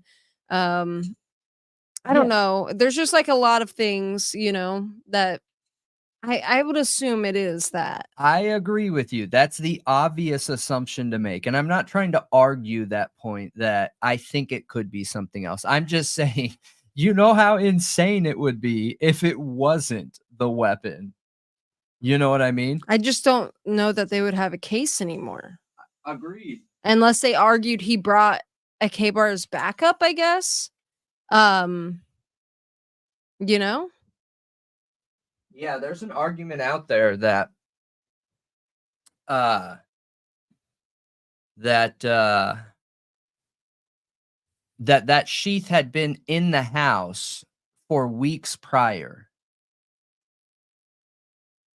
Have you heard that? Well, I've seen yeah. it on a couple social medias Well, that yes, because there's so many pictures of people holding K-bar knives around the area. People that they hung around. So is it that odd to have had a K-bar knife sheath laying around? yeah, when Halloween just happened. Yep. Yeah. Wouldn't it be even crazier if like one of the dudes they were hanging out with we used one for Halloween Well, and Brian went to a Halloween party? aren't those pictures that drip drop posted of the two guys in the mask, aren't those from around Halloween time? Yeah, they are. They're Halloween costumes. That's why I'm just think tanking here, guys. It's Thought Riot, right? Just because I'm talking about it doesn't mean I believe it, okay? And I'm just thinking of possibilities because this is what you see in trial. This is what you see in a court case is you have the prosecution and the defense think tanking the possible angles of approach in any case. So, is one approach going to be that knife sheath has been at the house for multiple weeks. It was placed at the house at Halloween time. Here, good jury, people of the jury, check out these pictures proving that there were people walking around with sheaths for K-bars and possibly left it there. And I can prove that Brian Koberger was at said party. Yeah, right. That person using the K-bar was at, you know what I mean? Yeah, that would cause a lot of reasonable doubt. It would. So Pamela said the sheath isn't a weapon. Police have never said a K-bar was the weapon used. People just assumed that. Yeah. Well, yes, you're absolutely correct in that, which is another issue I have with the PCA in the fact that they say it's from a sharp weapon or whatever, a bladed weapon. I don't remember the exact term. And then they talk about the knife sheath and finding a profile, a DNA profile on it. So they lead you to think that without saying it specifically. Correct. Yeah. So, like, I would feel more comfortable if they lead us to that and then say, well, the medical examiner measured the wounds and we think it's reasonable to believe that it was a K-bar knife that was used in this crime. K-bar or K-bar style. Yeah. Right. Yep. And again, why fixed blade knives are normally big. Right, that's what that's the term. Yeah. So, and I want to know why we haven't seen more of an effort to locate that weapon. Do they already have it? Is that why? I hope. I really do. I hope they do. Or do they believe? Yeah, exactly. Consistent with a fixed blade knife. Yeah. So, I mean, it either makes me believe that they have it or there's some reason they're not looking for it. I mean, and why not interrogate? If you really think Brian's a guy, why not interrogate him and try to get him to confess and find out where this weapon could possibly be? Don't even get me started on the fact that they had conversations with him and they weren't recorded. That's another angle that the defense is going to be able to exploit. That's a problem. Because they should have had those things recorded. And if it's true that they actually had a conversation with Koberger and that conversation isn't recorded, man, that looks bad. I think all of the non-recorded encounters of warrants look bad, in my opinion. You're right. They have led us to think a certain way. You're absolutely right, Pamela. Yeah. Yep. And that I'm always coming from the angle that I hope Brian Koberger's the guy. And the reason why I hope Brian Koberger is the guy is because the outcome of if he's not is terrifying. And it is a risk for the public and people in general. That's true, Mad Chatter. He had an attorney, and I mean, yeah, they wouldn't be able to interrogate him anymore necessarily, but why, when they spoke to him, did they not record it? Like, even then, he clearly willingly talked to them at least a few times on different occasions to the FBI and to the Moscow FBI police. Says they have it recorded, though. Yeah, the FBI says they have it recorded, but Moscow police don't. from what we have heard I hear or you. from the documents. It's a weak point. Yeah, why wouldn't they record it? Like, they got their chance to talk to him and they don't record it? What you know What if how he many said some body cams cryptic they stuff? lose? What if he said some cryptic stuff on the phone like the Zodiac killer would or something? You know how many different body cams Or what if he just confessed? that Moscow has lost? Really? Oh yeah. I mean, you talked about it briefly in Stickergate, but it happens all the Oh, time. they won't release any information on No, they that. lost it. During court, they asked to see it Oh, and they and they said they couldn't lost it? present it. Oh. Lost. Hmm. Mhm. Yep. Yep, he did have a lawyer because he had a hearing in Pennsylvania, so they appointed him a lawyer over there. There That's needs to right. be some kind of accountability around that. I don't think it's acceptable to just lose footage. No, that's not acceptable. Yeah. Yeah, and for those of you that think Brian Koberger is innocent or he's not the guy, listen, I am not a pro guilty person. I am not a pro innocent person. In our angle of covering this case, that end result, the defendant, whoever they are, the defendant or the suspect, they are not important. That's not how we approach our videos like tonight's topic. Tonight's topic with the ENF, right? The electronic network frequency, and using it to catch criminals and bad guys. That evidence, how the investigation is done, and how that evidence, how the investigation is done, and the reliability around that evidence gathering is what's important here. And the rest will solve itself on its own if our police can be reliable, trustworthy, transparent, a good investigation, and everything that comes with that. Hey, Micro Kimmy. All right. Thank you for the $10 super chat. One guy focused, well planned, 8 minutes easy. That's 2 minutes per person.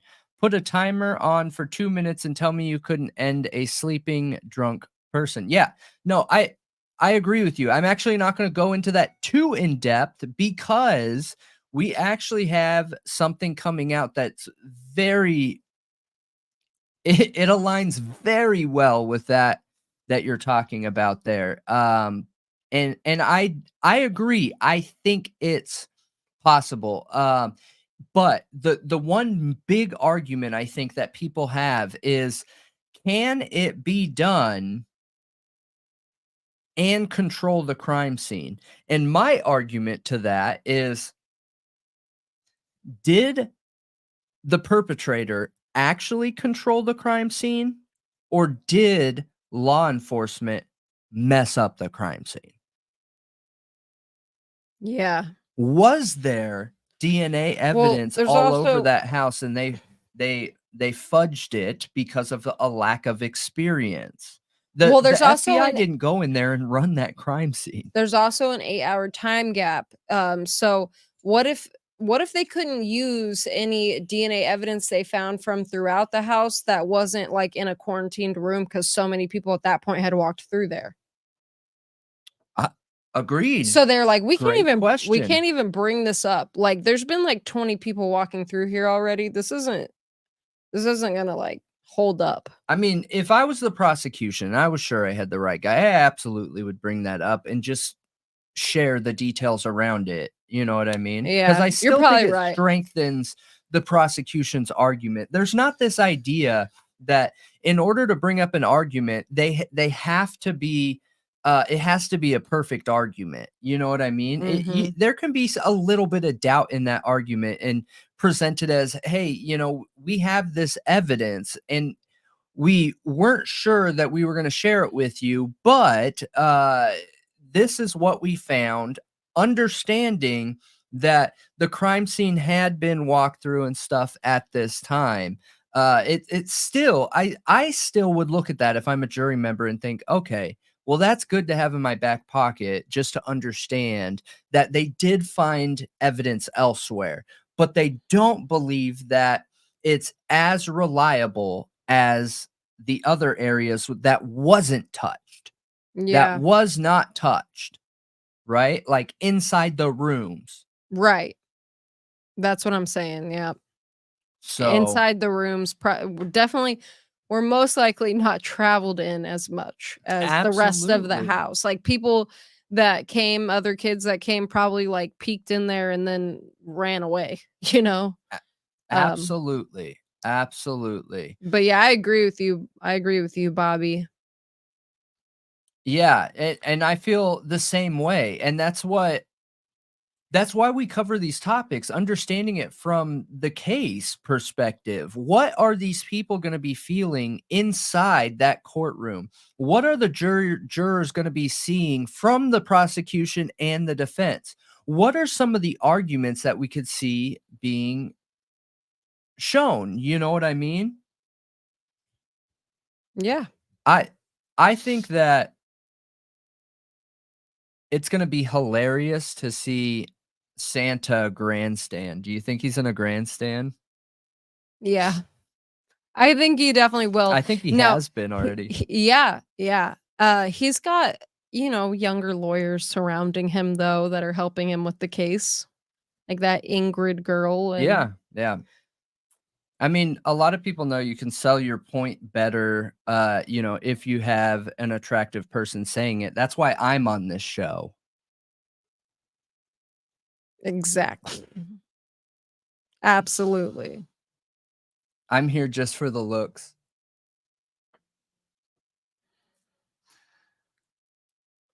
Yeah, CH said, oh, full screen. Is it this one? Oh, yeah, we've failed at that We tonight. did That's fail why I at need to that. get it on a hotkey. So, They just um, wanted to see my excellence. so CH said that, um, if you're saying 8 minutes, that it's 2 minutes per victim, you're also not counting the travel time, like, throughout the house Yeah, and yeah. then back out to the No, I car and agree. everything. But, yeah, I mean, Here, we can pull that up. Look, this is super interesting, you that's guys. what it would also be interesting to hear Dylan say if the perp was running or walking. Actually, I won't pull Um, that up. what? Just that one thing that we we did. I'll wait till we present on that. I don't know if I'm gonna present on that topic, so Okay. yeah. Anyways, failed attempt at an example. Oh, it is on here Wait, actually. seriously? Bill Thompson is scheduled to retire? So it may be a completely different prosecutor when the case actually goes to trial? That would be crazy. I'm curious because then the new prosecutor could take the case, I mean, and do different things with it, Yeah. you know? So we did a poll here. Do you believe the Idaho 4 Brian Koberger case and crime can be completed in the current time frame suggested? Now we said 10 to 12 minutes, case study related. 22% of people out of 333 votes said yes. 65% of people said no. 3% said other, 7% said maybe, and 4% said, is it even Friday today? So I think most people believe that it's not possible. Now, I don't think that most people believe that it's not possible in just ending somebody's life because depending on what you're doing, ending somebody's life can literally be 3 seconds, like, super fast, depending on what you're doing. Yep. So I don't think there's anyone's arguing that. I think they're arguing within the frame of reference of the Idaho 4 crime. and controlling the scene so that there is no trail of BLO. You know what I mean? Knowing where you're going. So there's not a trail of blow? Everyone understands. I was making a joke. I know, I laughed.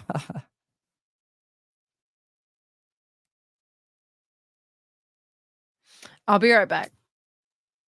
Yeah, Okay. trail of blow. That's what I'm saying. Yeah, hemoglobin. Exactly. That's what I should have said. A trail of hemoglobin. Yes, that's what you should say. I know. I like that. Yeah, no, that's a good one. But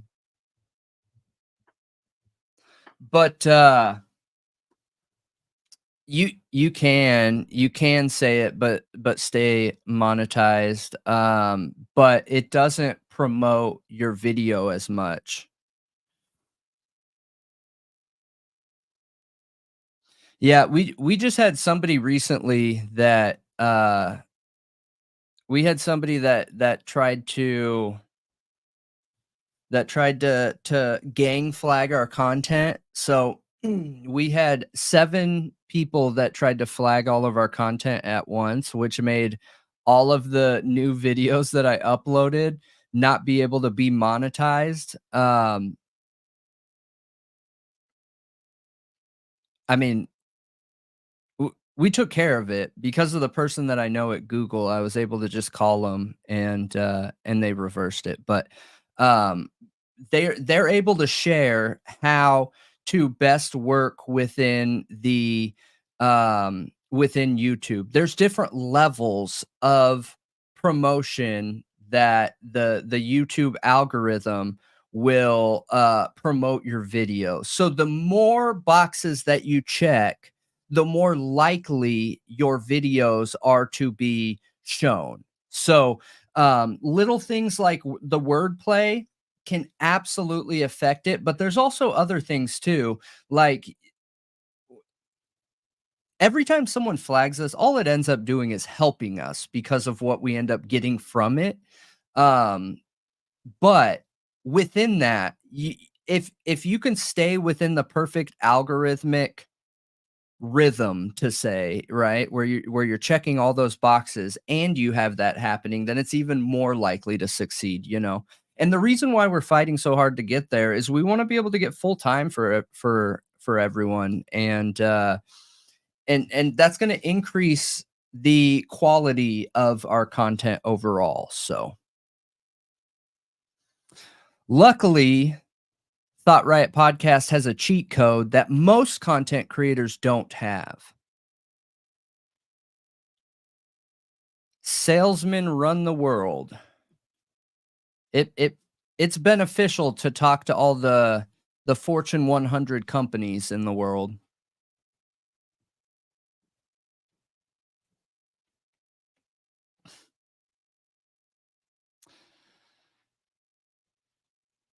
Have you ever researched which of these frat dudes were called upon to fix? No, but that's a really good suggestion. It's almost time to finish that 4chan theory. I'm just trying to figure out how I'm gonna do it because I try really hard not to include names, but I want to be able to give names without saying them. So I'm trying to figure out how exactly I'm gonna do that. Just so it's verifiable information. You know what's interesting that I'm gonna share with everyone is, you know, the locations. There's 2 locations that 2 frat people went to, and those locations are pretty far up on our viewer list on our content. Interesting. Like really far up on it to where it stands out and I'm like, "What? That's random. That's super random." Interesting. It is interesting. Yeah, I get the names were kind of in code, but you could still easily deduce who they were. Yeah, Yeah, like, you know who they for were. sure. Yeah, that's the kind of hookup we got too, plumbing. We helped, look, I was with wireless for a very long time. Every company in the world needs a massive wireless package. Soviet Brendan, right? So, anyways, for going back to this, I think one of the things that we talk about, which is super interesting, is the public perception. So, I think it's very clear here that the majority of the public perception, at least within our community, which I feel like we have a lot of people that watch us that believe he's guilty. We have a lot of people that watch us that believe he's innocent. We have a really good mix of people. I think a lot of people are feeling uncertain about the possibility of this crime being done in this amount of time. And I think the major factors of that is the fact that there is no trail. There is nothing in the car. They're saying he got in and out of the house and sped off in his car in 16 minutes. I think you can think he's guilty and still think this is true as a no. Yeah. Yeah. You know what I mean? Absolutely. You And could that's people force you that if you're questioning the police, then you believe he's innocent. Those two things don't need to exist together. You can believe yeah. he's guilty and think the police mess things up. Yeah. Absolutely. So, it's interesting. It's interesting for sure. Yeah, it's really odd to me It is like a mind bending. Go ahead, sorry. it's odd to me that people think that police messing things up, or it's like there's people that can go either way, where they feel like every single thing the police does is corrupt, or they think the cops are like flawless, like that they can do no wrong. Yeah, it's that this or thinking, this or that. It's always this or that. They're Yeah, either phenomenal and flawless or you can't trust anything when reality's yeah, in the middle. right. Mhm. Yeah. It can be not nefarious. It can be just mistakes. It can be inexperience. It can be incompetence, or it can be I thought I was doing the right thing and I made a mistake. I made a wrong choice, which all of us do in our everyday lives. And police officers are people with everyday lives. Yeah. And yes, exactly. Life The is human condition. Life is nuanced. Yes, the human condition, all of that. I do think the timeline is questionable. I absolutely think it is. I am not saying it's impossible for this crime to have been committed in like 10 minutes. I think that the actual act of doing the crime, ending the people could have happened in 10 minutes. Absolutely.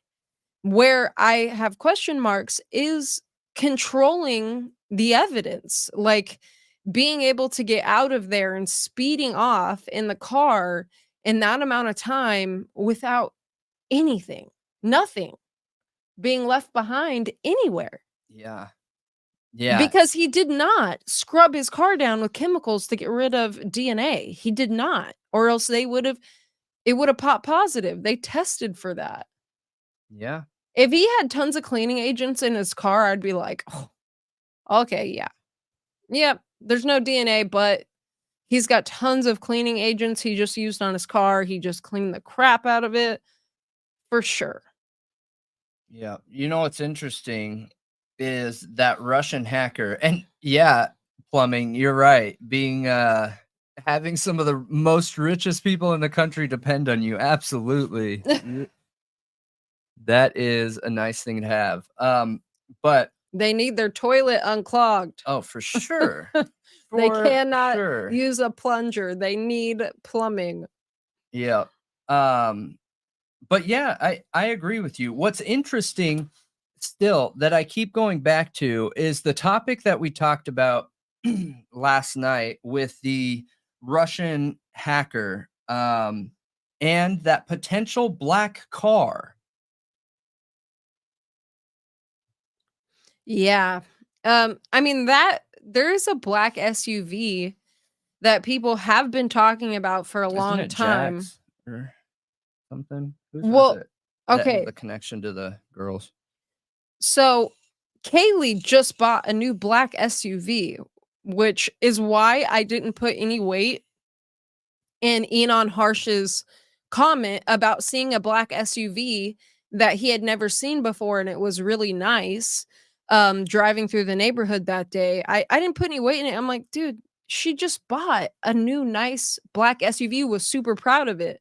So, I don't know, like, I just didn't put too much weight in Enon, I still don't, but then you have the fact that Dylan's boyfriend drove a black truck, like what the Russian hacker was talking about, and that Dylan drives it, and that he made a strange video trying to prove he wasn't in Moscow that night.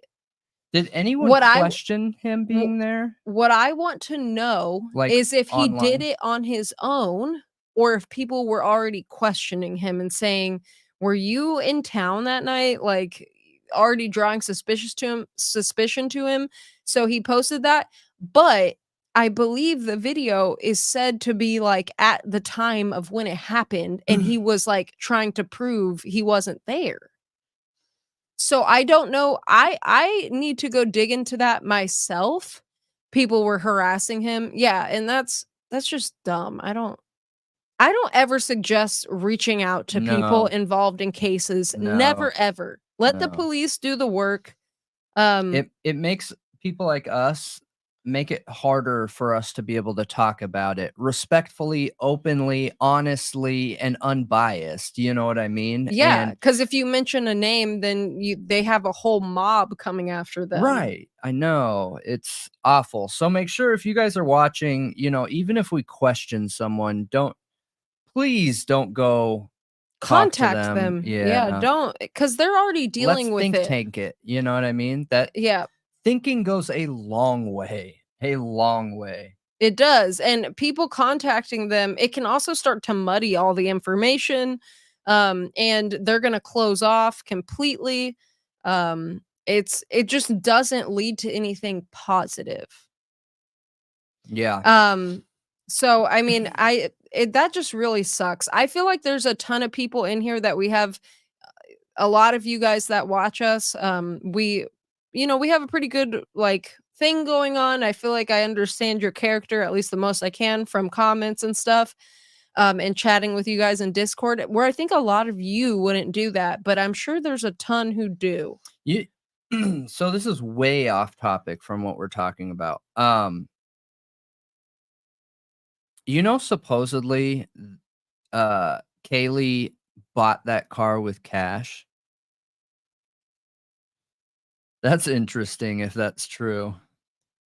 Or she didn't have Um, a payment on it. well, I have a friend who I don't know how she does it. She's always broke, yet she will pull out like $5,000 and be like, "Yeah, I want that car in cash." And I'll be like, "What?"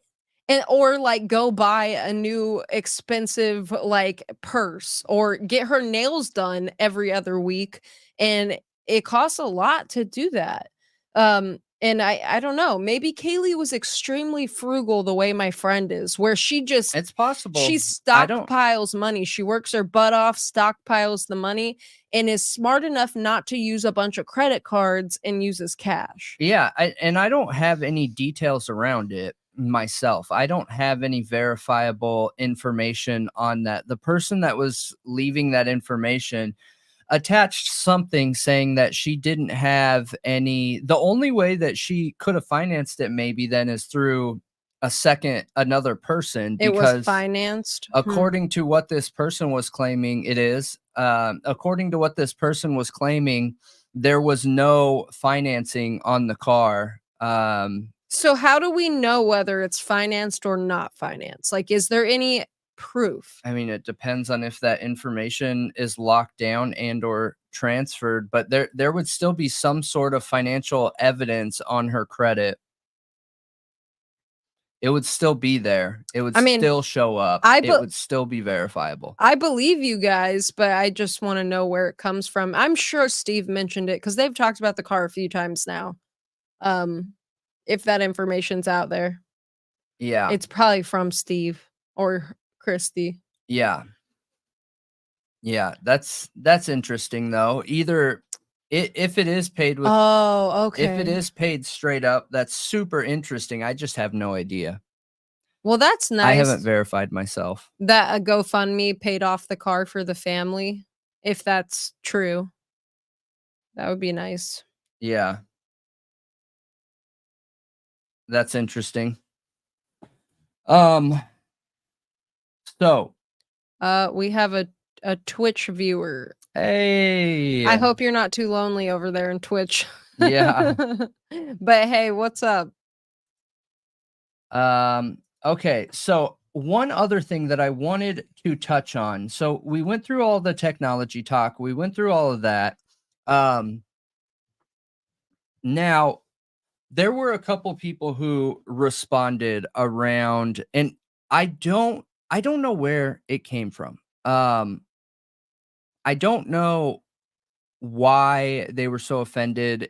The only thing I can think is maybe they were one of those blue blood type people, but they were like, well, how do you expect the cops to act? So it must have been on one of our videos where we were talking about how, oh, you know what? It was on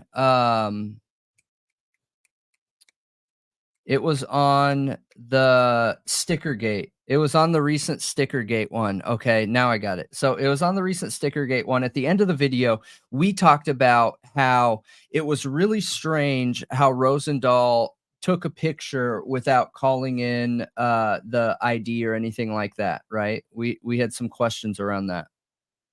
And this person said, well, how do you expect them to act when they get like hundreds of calls a day for noise complaints?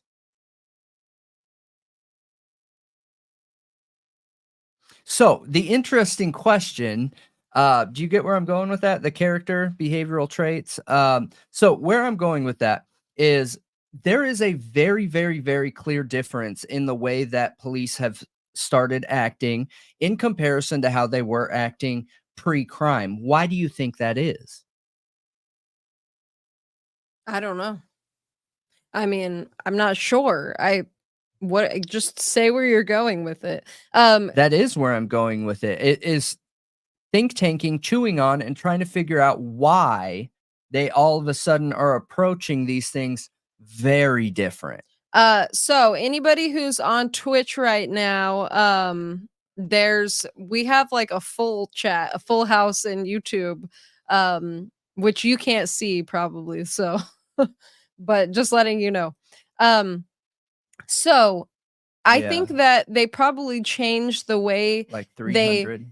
handled, because we've seen on body cam footage, okay, Mhm. that post the Idaho 4 crime, the way the police officers treated the students was night and day difference. They were way nicer, way more polite, had a conversation instead of like bullying them Agreed. into submission. Like, That's how I because felt it was. that's how the behavior of the police seemed pre-crime. And the only thing I can assume is because the spotlight is on that town and their body cam footage. It's on them whether they want it or not. Like, people are constantly requesting body cam footage from that city now. Yeah. So they know it's probably gonna be seen. Okay. So that could be a reason why it changed. I agree. I agree. I think that that's something that has legs. I agree that theory has some water. But it's interesting. It's interesting. So anytime something changes like that and so drastically, that makes you automatically assume, okay, well, why? Was there something wrong with how things were being done originally? I mean, yeah, I think there was a serious issue with how things were being done originally. Law and Crime broke that footage of Rosendahl and the other officer, I don't remember his name, going behind the 1122 King Road house and claiming that they were knocking on the front door and nobody was answering, and trespassing, going to the back door, The looking lying. in, lying about it, and then taking her ID and taking pictures of it on his phone. And I know we've had a lot of debate in the comments that a lot of people were saying, well, I don't think there's anything wrong with him taking pictures of her ID. Cops do that to be faster. They can have all the information on their phone so they can go back and write the report later if they need I it. would not consent to that. I would not be No okay way. with a police officer pulling out their phone and taking a picture of my ID. Nope. I would not be okay with that. Maybe that's my California in me, but like not happening, No, bros. immediately, Yeah. that is a red flag to me. Immediately. They have computers that in their car, in their squad cars, where they can go look it up and they can write it down. They can save it. They have many ways to access this information and save it. Right. They don't write reports, CH. Exactly. Exactly. But what? It was just funny to make sure you stay peaceful for years to come. But no, really, I think it's problematic. And I think that there is absolutely an argument there that that should not be done. Now, has it just become normal though in a college town because they're just trying to get the cops out of there? So they've given in on that. You know what I mean? They've just been like, whatever, I don't care, it doesn't matter. But I personally just don't want my information on anybody else's phone, because here's the reality of the situation. I don't know where that phone's going. I have no idea. I'm not saying I'm doubting the cop in front of me. I'm not saying I'm doubting anybody. What I'm doubting is where that phone's going to go and whose hands they get into. Yeah, no, I don't feel comfortable with it. It didn't necessarily seem like a police issued cell phone. I don't think Moscow has them, though Spokane apparently does have department issued phones. But Moscow I don't believe does. Like they were struggling with To me, it doesn't matter. they were struggling with their budget.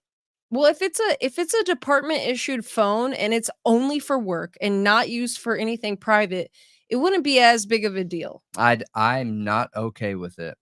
I am not okay with it. You know how funny it would be to steal a cop's phone? I could see I could see young me doing that. It doesn't mean you can get into it. How do you know? I mean, I don't know. Because I know a lot of people who can. I just don't. I want to be able to control my personal information. Once it's in a picture on another phone, they're controlling my information. That's not okay. That is not okay Yeah. at all. That's Yeah. not okay. Yeah, I've never had a picture. I've been pulled over by cops and all over the United States. I have never once, not once, had a police officer take pictures of me Me or neither. my ID, and I don't think that's okay, and I don't think that's standard procedure. And if it is in the town that you live in, I would be reaching out to the police department and asking why. Yeah. Because this isn't standard across the country from my experience. And like I said, I've been pulled over just about anywhere you can imagine. Yeah. Like I have been to a lot of states. I have driven across the country multiple times, coast to coast. I have never had that happen. Yeah. Yeah. Absolutely. Absolutely. I just don't understand how or why that's okay there. But if you have a group of people that aren't saying anything about it, it can go on for a while. You know what I mean? It can go on for a while. So I don't know. I think that we looked up the the reasoning or the legality behind it. And I think that you had found out that there were some police departments that said that it was not legal but not illegal. Right. It's gray area. Yeah. It is gray area. Yeah, and I personally know that my information is up to me to consent to. So if you say that you can't do that, regardless if it's gray area, that I think it could almost violate a Fourth Amendment right for Oh, for them sure. for them to take a picture of your ID. Yeah, absolutely. Because Absolutely. it is a seizure of sorts. Yeah, it is. Yeah. I think that could be argued, Yeah.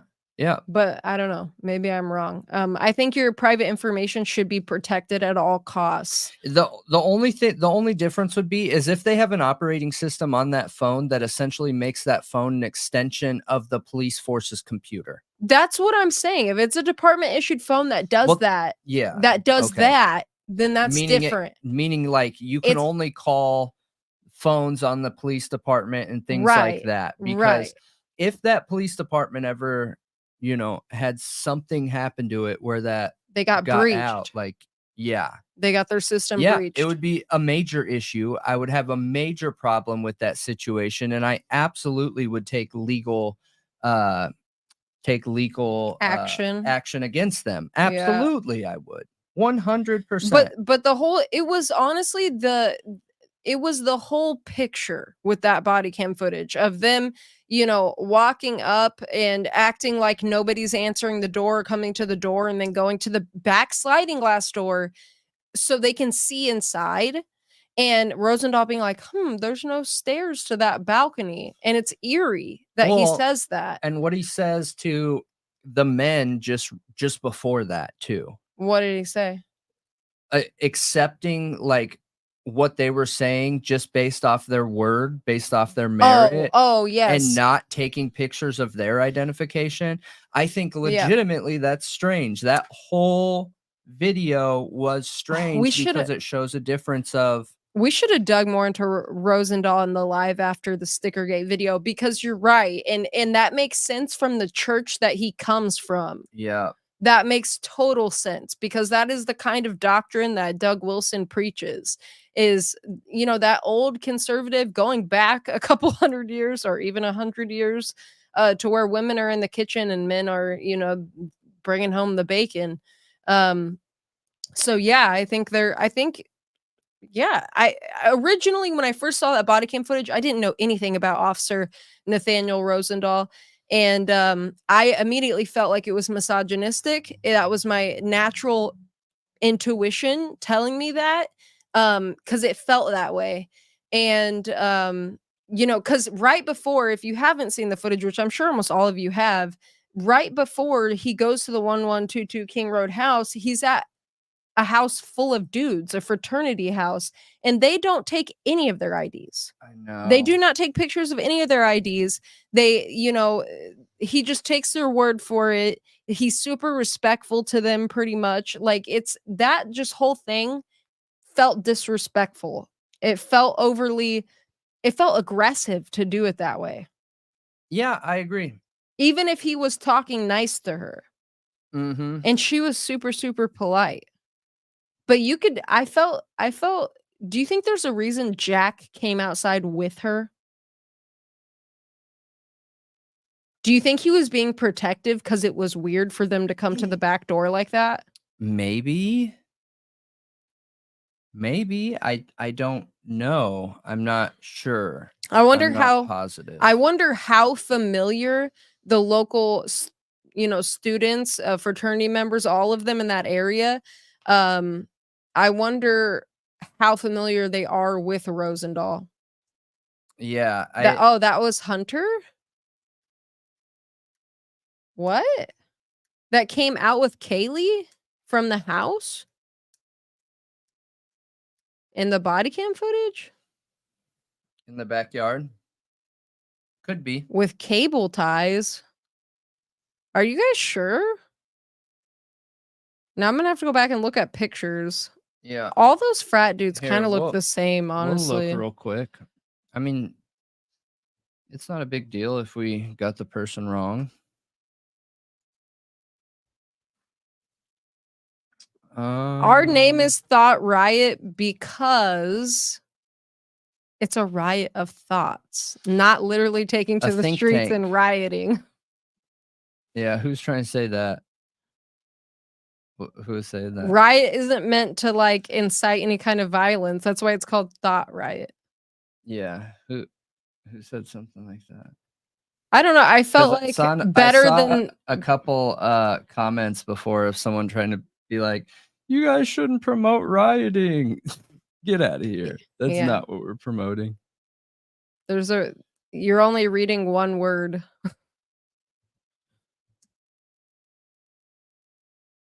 Uh,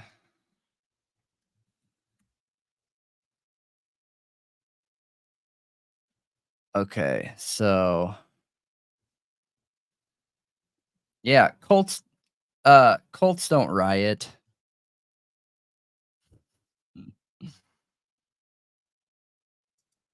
Uh, so this one, right?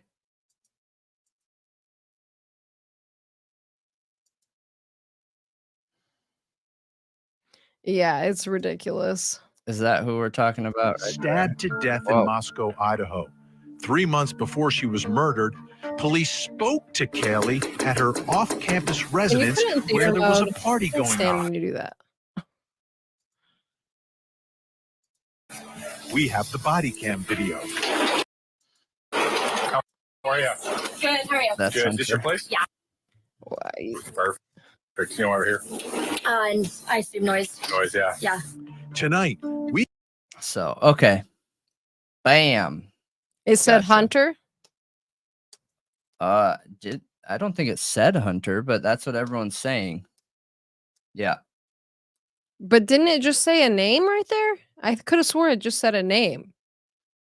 What? I don't think so. I was just taking what most of our viewers were saying because they're on top of that stuff, man. They are on top of that stuff. So I believe them. I would need to pull up a picture of Hunter and put it side by side. So yeah. So that's Hunter what? Hunter what?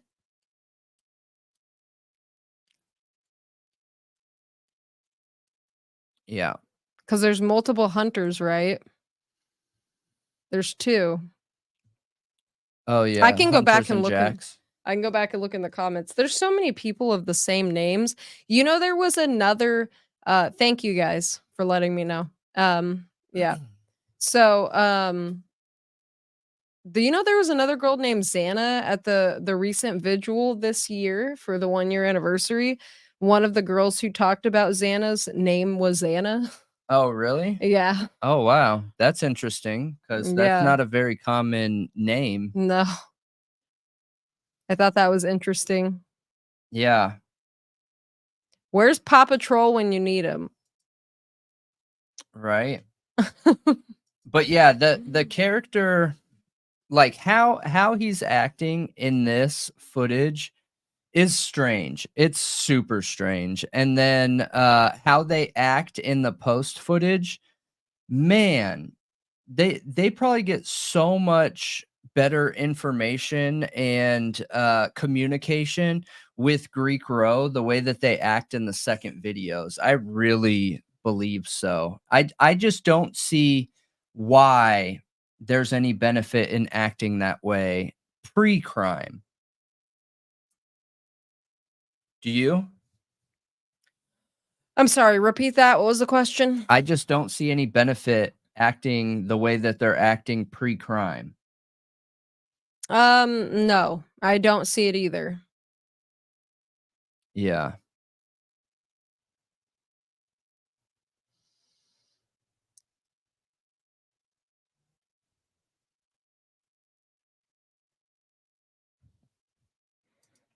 He's wearing a puka necklace in the Kaylee body cam, but after the crime, he switched to pearls. Pearls are they are really it's a fashion nowadays. Like if you go watch Hassan Piker on Twitch, he is a very he claims he's a socialist. He wears pearls. It's if you look on TikTok, a lot of Yeah, it's a fad. it's a fad. Just like the one earring and the hair, what was it? Like the curly hair. It became a recent fashion. But yeah. It's a fad. So I think the puka shells changing to pearls, I don't think it means anything. Yeah. It's all a fad, but what why did someone say something was weird about the pearls thing? Yeah, yeah. Hmm. Interesting. But yeah, this just goes back to the ego. And why it's important for me is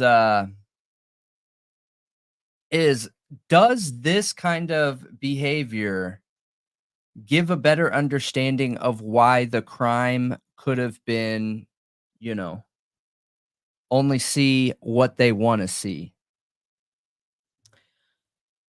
I mean, Could they have been like, isn't it? I think that goes back to the question of why Koberger? Why? How did they get to Koberger? Um, what led them to him? Because it seems so far outside of the realm. But isn't it interesting? Like, you know what I want to look back at? What day did Papa Rogers say it's not somebody inside the circle? Didn't they oh, say I don't that know. right before Koberger was arrested? Like, it was like mid-December, if not late December. I don't know why. Where are you I going with would that? place that. Remember, we were placing it in 3 categories, trying to figure out if we thought it was Ellie, um, the killer, or, what was the other one? A Just sleuth, a local sleuth. local. Yeah. Um, I think that would be law enforcement or sleuth, like, almost exclusively. Well, yeah, because you have to have an understanding of what the circle is in order to claim that. However, they could be trying to build a character profile and say that a crime like this is very uncommon to be somebody outside of your immediate circle. Or, I mean, so it's very uncommon to be somebody inside the immediate circle. Better than nothing. I'm gonna time you out just because you're talking about your friends being dead and nobody else has friends that are dead. Like, you don't know what people are dealing with. You're creating a bad vibe in the chat. So I'm just gonna time you out for a little bit. And you have wait. Yeah, just do Okay, it. no, you're banned. No, you do it because I think it's permanent on your end. Okay. Yep. It's not even worth. Well, at first they Just were quick just comment. Yep. criticizing, and then it turned into insults, which I hadn't seen that until like the moment I was talking about timing them out because Yep. But I what don't what were care. we talking about? They can report us all they want. It's not going to change anything for us. It won't do anything. I don't want Yeah, they can't do anything. No, they can't. No. And I don't want it to be a bad experience for chatters cuz they're not even talking about anything relevant to the topic we're speaking on. They're just trolling. Yeah, they aren't even worth talking about. Yeah, Just so don't even talk about it. let's Everyone move on. understands. Everyone who has eyeballs can see what's going on in the chat. And I mean, good luck. All I have to do is make a call, and it doesn't matter if they flag us. So Yeah. just get it reversed. Hey, Amanda. Yeah, you came in at the right time. So Perfect timing. But yeah, going back to the ego, is going back to the ego is I personally think it helps me understand what could happen in this crime. Eh, What? What do you mean? What do you mean? I'm talking about what we were just talking about how they could be confirmation biased in Okay. this crime. Yeah, I forgot where I left off. And I'm trying to remember my train of thought. And I think the ego, in order to be able to be so confirmation biased, a lot of times those people have a massive ego. They come together 2 and 2 because that ego helps feed the confirmation bias. And a lot of time that confirmation bias is being fed because they need to be right, which is feeding that ego. Yeah, that's a scary thing. Um, that's a scary thing to deal with in police officers. for me and investigators in a case like this. Yeah. I think what I would like to ask is like, how do you combat that in a police force? Because I feel like I've seen it in a lot of smaller towns.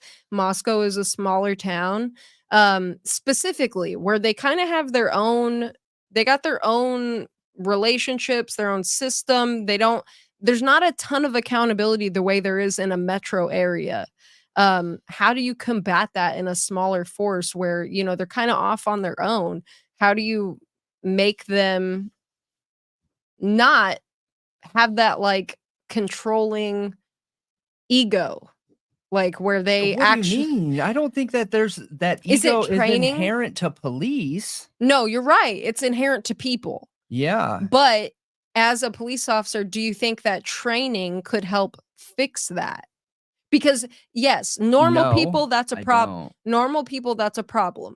But when you get to like, but that's more on like in their personal relationships or if they're a boss or whatever. But in the police, when it comes to a crime like this, it becomes a major problem when they can't exhaust all avenues or go where the evidence leads because they have an ego and they have to prove themselves right. Yeah, I think there's one fix to that, and that fix is accountability.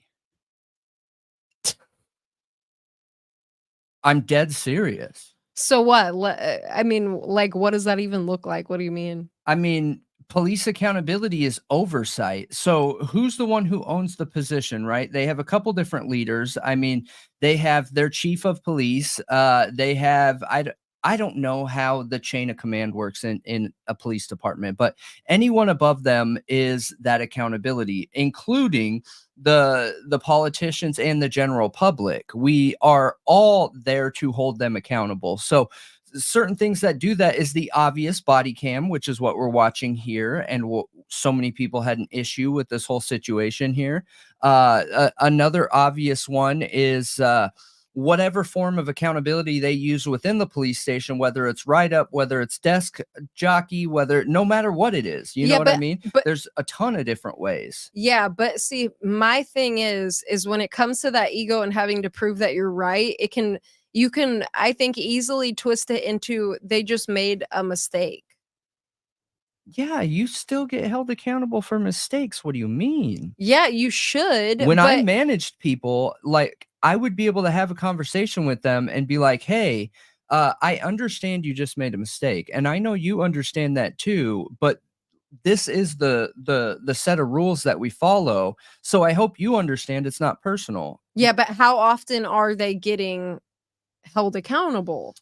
I don't know. And I think that's the big question. And I think that goes back to some of the issues around trauma bonding. However, holding somebody accountable isn't a resolution of the lack of oversight. We still need that lack of oversight. And then the management techniques and the way they're doing that is a completely other problem. I just wonder if police training could help with encouraging, like, not doing that, which I think I'm curious what the kind of so remember we looked up police Ego training. isn't a technique. No, you're right. But if it's ingrained in you, like the process, like this is the standard, this is how you should always handle an investigation. You should ask Amanda. when you're looking at a possibility in a case, you should always ask yourself like this question, like, is this where the evidence leads, or is this me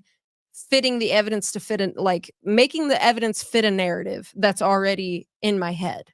Yeah. Like, you know, because you can teach people techniques just like a therapist does to to check in with yourself. You know what I mean? Like, Mhm. should things like that be a part of police training?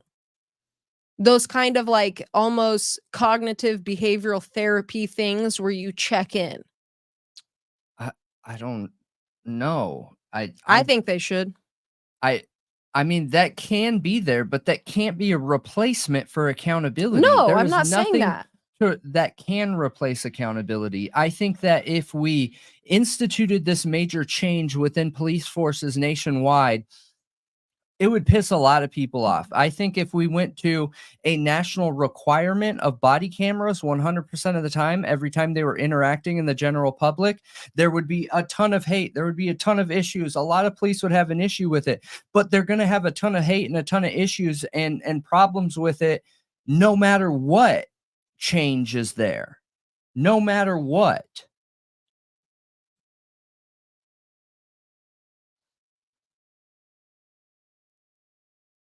Yeah, just ignore. That's all I'm going to say for right now. But I think you're absolutely right that it can't replace accountability, and I wasn't trying to say that. I think that both can be used. Yeah. And I think it would be helpful. I think it would be very, very helpful. So I don't know. I think those things I don't know. I think they're a good idea. Yeah. I'm not against more training. I think that problem resolution training, like, is hugely beneficial. Hugely beneficial. And I think that no matter what, it doesn't take away from the fact that we still need to have accountability. Mm-hmm. No matter what. Yeah, for sure. So I wanted to give a shout out. Yeah, you can't highlight it from up there. You gotta okay. There you go. Yeah, shout out to Janelle. Yes, thank you for becoming a member. Yes. Welcome. Yes. You know, we clearly got on some radar, but it's okay. Some radar? What are you talking about? There's nothing up with our chat, you guys. I think Malia just tends to comment on that quicker than I will. If I see someone breaking the rules, I'm not even going to comment on it. I'm just going to block them. I don't care. But the rule is if you're targeting one of our other viewers. Otherwise, you can say whatever you want. Right. Yeah. I'm not going to get offended. There's nothing you can say to me that's going to make me offended. But if you are a bully to one of our other viewers, yeah. Yeah, I'm probably going to stop saying anything verbally, and if it's a ban, I'm not going to say anything, and if it's a timeout, I'll probably just give a warning in the chat, not verbally. Yeah. So, that's how I'm going to do it from now on. Just a heads up. Yeah. Absolutely. Because there are sometimes a timeout is needed rather than a ban. So. Okay. Like, there's been a few situations where I think a timeout was beneficial. Yeah. Like, if someone's just really passionate and not being super respectful, but isn't necessarily being a bully. Yeah. Yeah. Yeah. I get that. Yeah. Malia is always right. Exactly. Absolutely. Time me out so I can go to the bathroom. That's funny. Just go. So anything else? No, I don't think so. They also said they saw that speaker right there from the street, but it's inside the door. Do you think it was? Well, I think they heard it from the house that they were just at, is what they said. So they probably did but have it outside. And knowing them, if I was in that house and I was a college kid and I was bumping out and I saw the police walking, I'd be like, I'd know right away. Hey, turn off that speaker, pull it inside. Let's go. True. That's 100% what I would have done. Yeah, that makes sense. But I mean, there's How are you? Look, it's right where it's open, and yeah, you're right. And there's a beer pong table out there. My thing is that this Good. is This your place? clearly Yeah. Perfect. during the middle of the day. yeah, and they're partying hard. Yeah, so why a noise complaint? Like, neighbors that are calling in a noise complaint in the middle of the day is a bit ridiculous to me. You Yeah, live on yeah. Frat Row. You live on Frat Row, dude. Yeah, on M- Greek Row. Yeah. Yeah. Or whatever, Greek Row. That's where you live. And yeah, they're going to party during the like if they're doing it at midnight, then that's a huge problem for Yeah. me. You know what I mean? Like I Yeah. would be like, okay, like you guys are going till 3 a.m. blasting the music to where the whole neighborhood can hear it, then I'll probably make a noise complaint. But if you are calling in the middle of the day and you live on Greek Row, move. Yeah. Move. That's ridiculous. You are a crybaby. Yeah. Yeah. Like, come on now. Yeah. No, I agree with you. But like how loud is too loud? I don't know. I know that speaker gets loud. Real loud. Like can shake windows for your next door neighbors. Loud. So I think it depends on just how loud it is. You know what I mean? Yeah, I see a lot of people agreeing with me. Yeah, it's, I lived in an apartment once where there was a cafe that turned into almost like a club at night. Yeah. And at I had night, one of those by my house. it was just like boom, boom, boom. And the landlord did not tell me how bad it was going to be.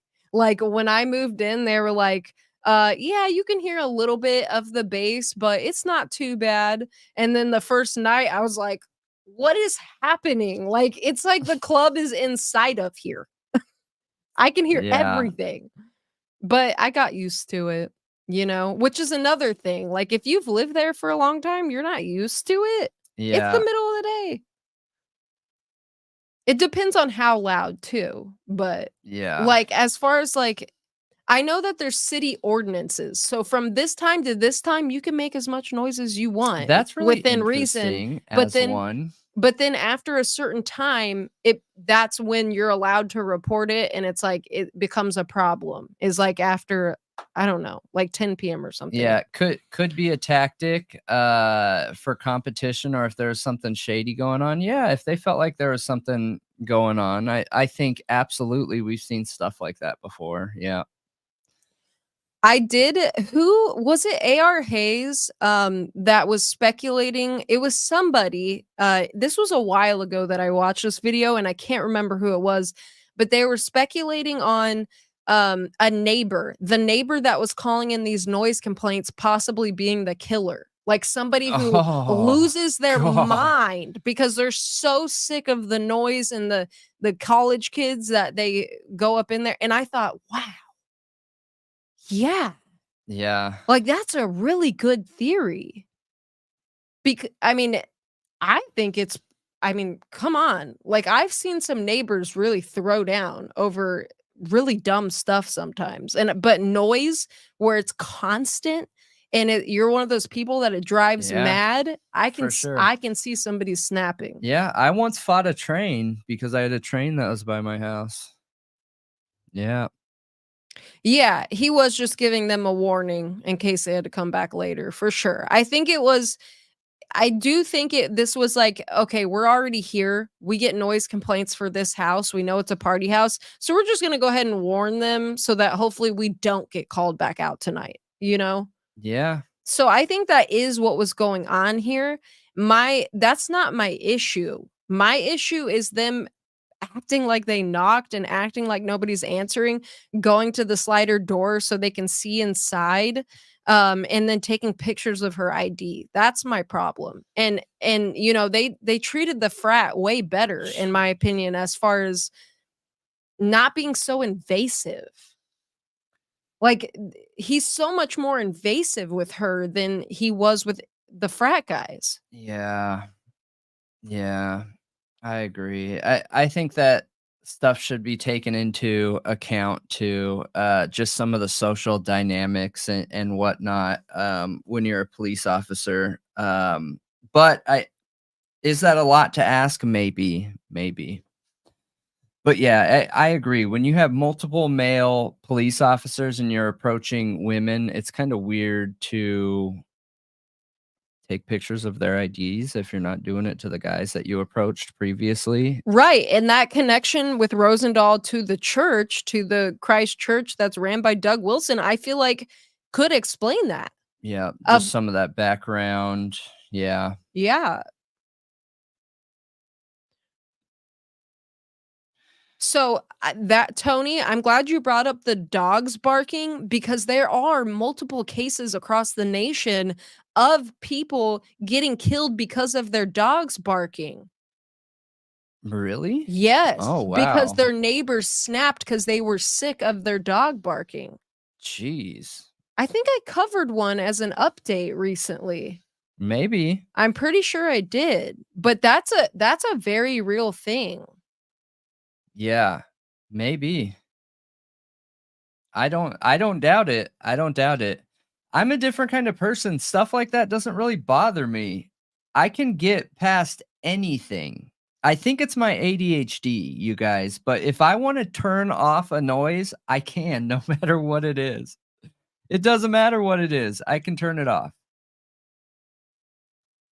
It doesn't bother me. Yeah, I guess to be fair, there were people outside and then they went inside when the cops walked up.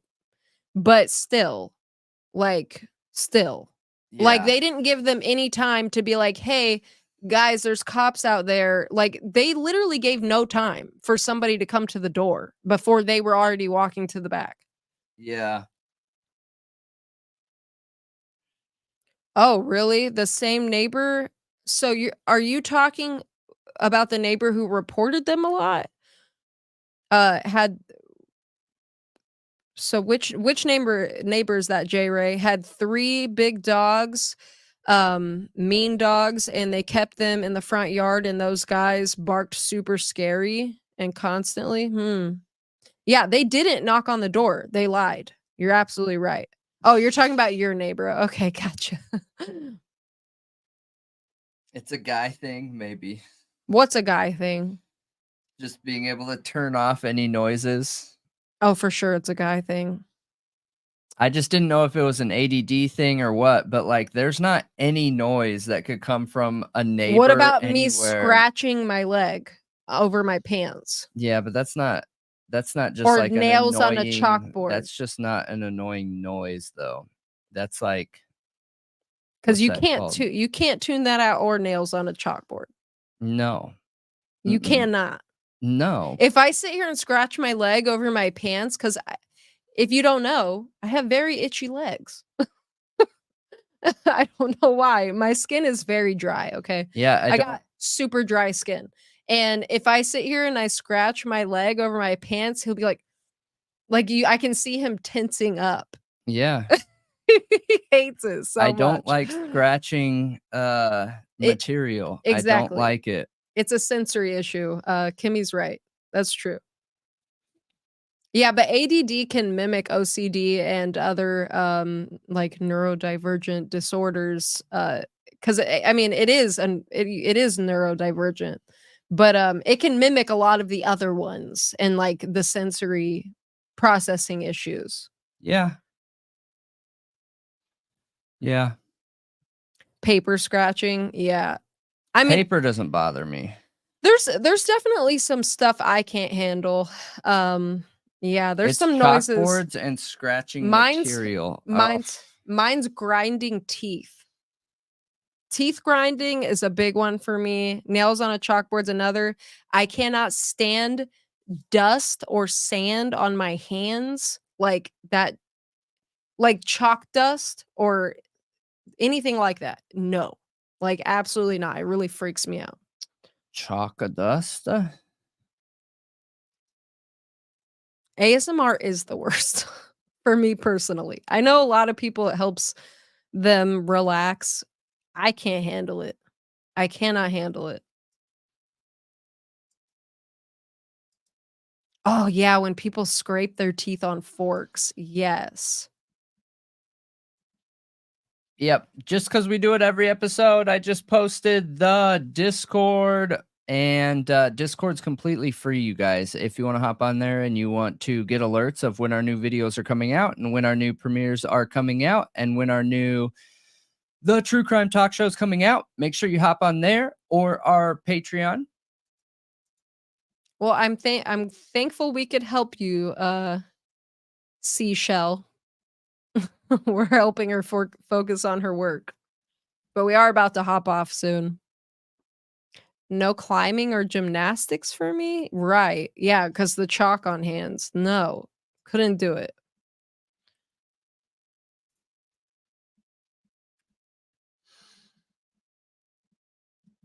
Yes. Wait, did somebody say there was zip ties on Hunter's wrists in that video? Maybe. I mean, I can go back and look. That's kind of interesting. It's probably a fad? Yeah. Zip ties? Yeah. As jewelry? Yeah. Mm-hmm. Yep. It's normal. It's a normal thing, I think. It's a game? Yeah. It's a drinking game. Okay. Yep. And then I just posted our membership link. That's what I should be doing, every a couple times a show, and I haven't been. And there is some membership videos and a couple others that are coming out that are only available for members. We also have free Patreon and tiered Patreon services. So if you want to help us get to a position where we can do this full time and make better content, more content, and more regularly, hop on there and we appreciate it. I'll have to look up the zip tied wrists. I mean, I never knew it to be a drinking game. Yeah, I thought fetish too, but apparently it's a drinking game. Yeah, who said fetish? Just is. Oh.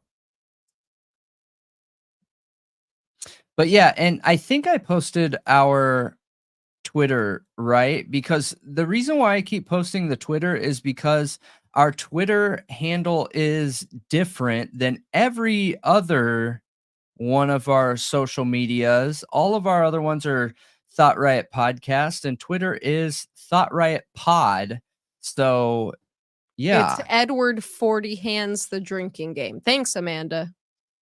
Somebody asked to post the Patreon link. Did you hear that? Yeah, I think I did a minute ago, but here, I'll post it again. I got you. So we got our Patreon, we have our Instagram, we have our Facebook, we have a little bit of everything. Yeah. Yeah. Walmart brand being Gucci now, just looking like a bum is like the most in style that you can be.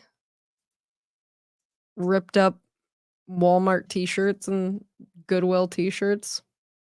There's nothing wrong with that. One of the TikToks, who was it? I think it was Xana's TikTok had a video of multiple of the girls, and it wasn't other victims. It was her and other, I'm guessing like sorority girls or friends she had. And the girl was like, "Oh, my shirt's like Gucci or something like that, or Prada." I can't remember. And Versace.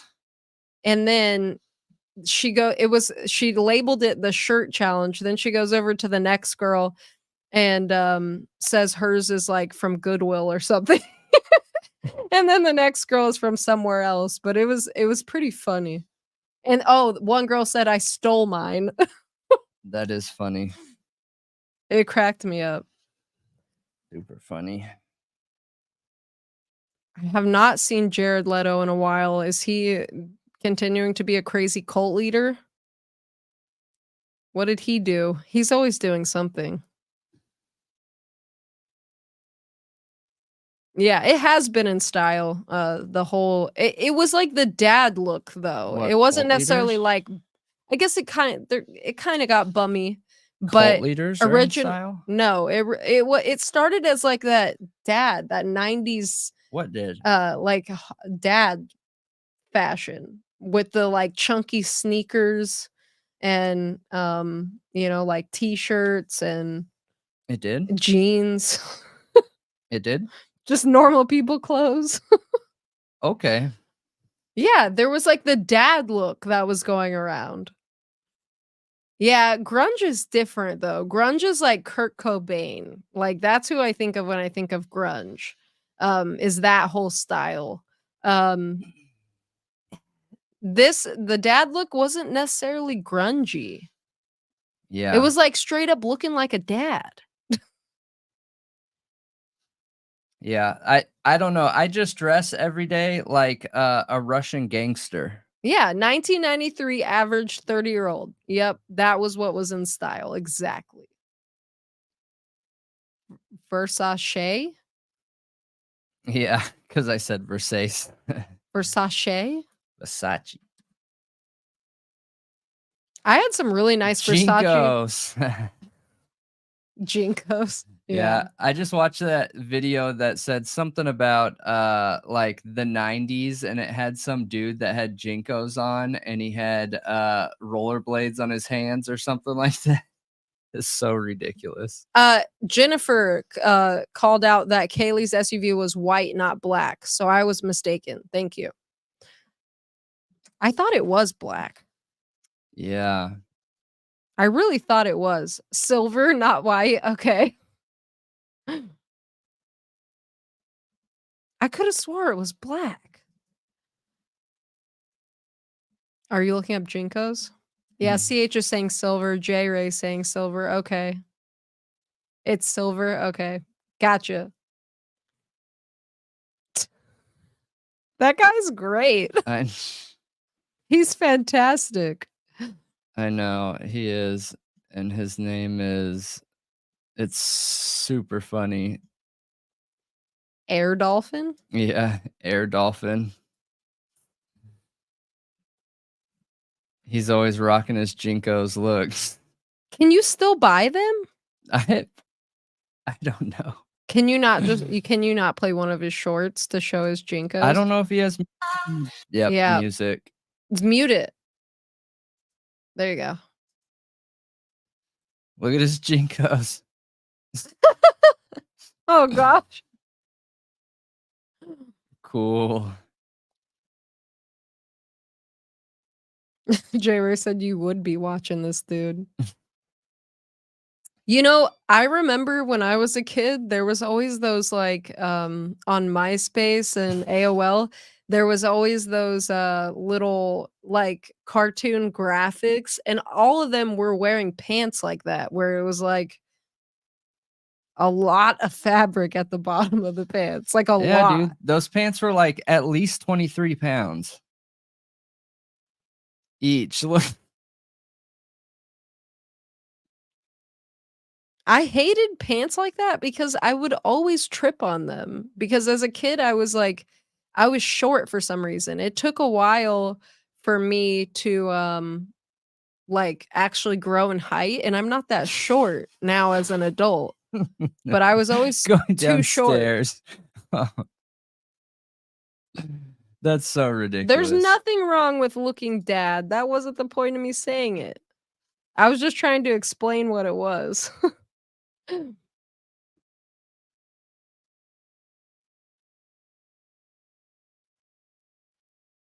Hey, if I know you're joking, Jessica, but if we're wrong, I absolutely want you guys to call it out. We will never be offended if we're wrong. But I'm sure you know that. Yeah, I'm never right. I'm always wrong.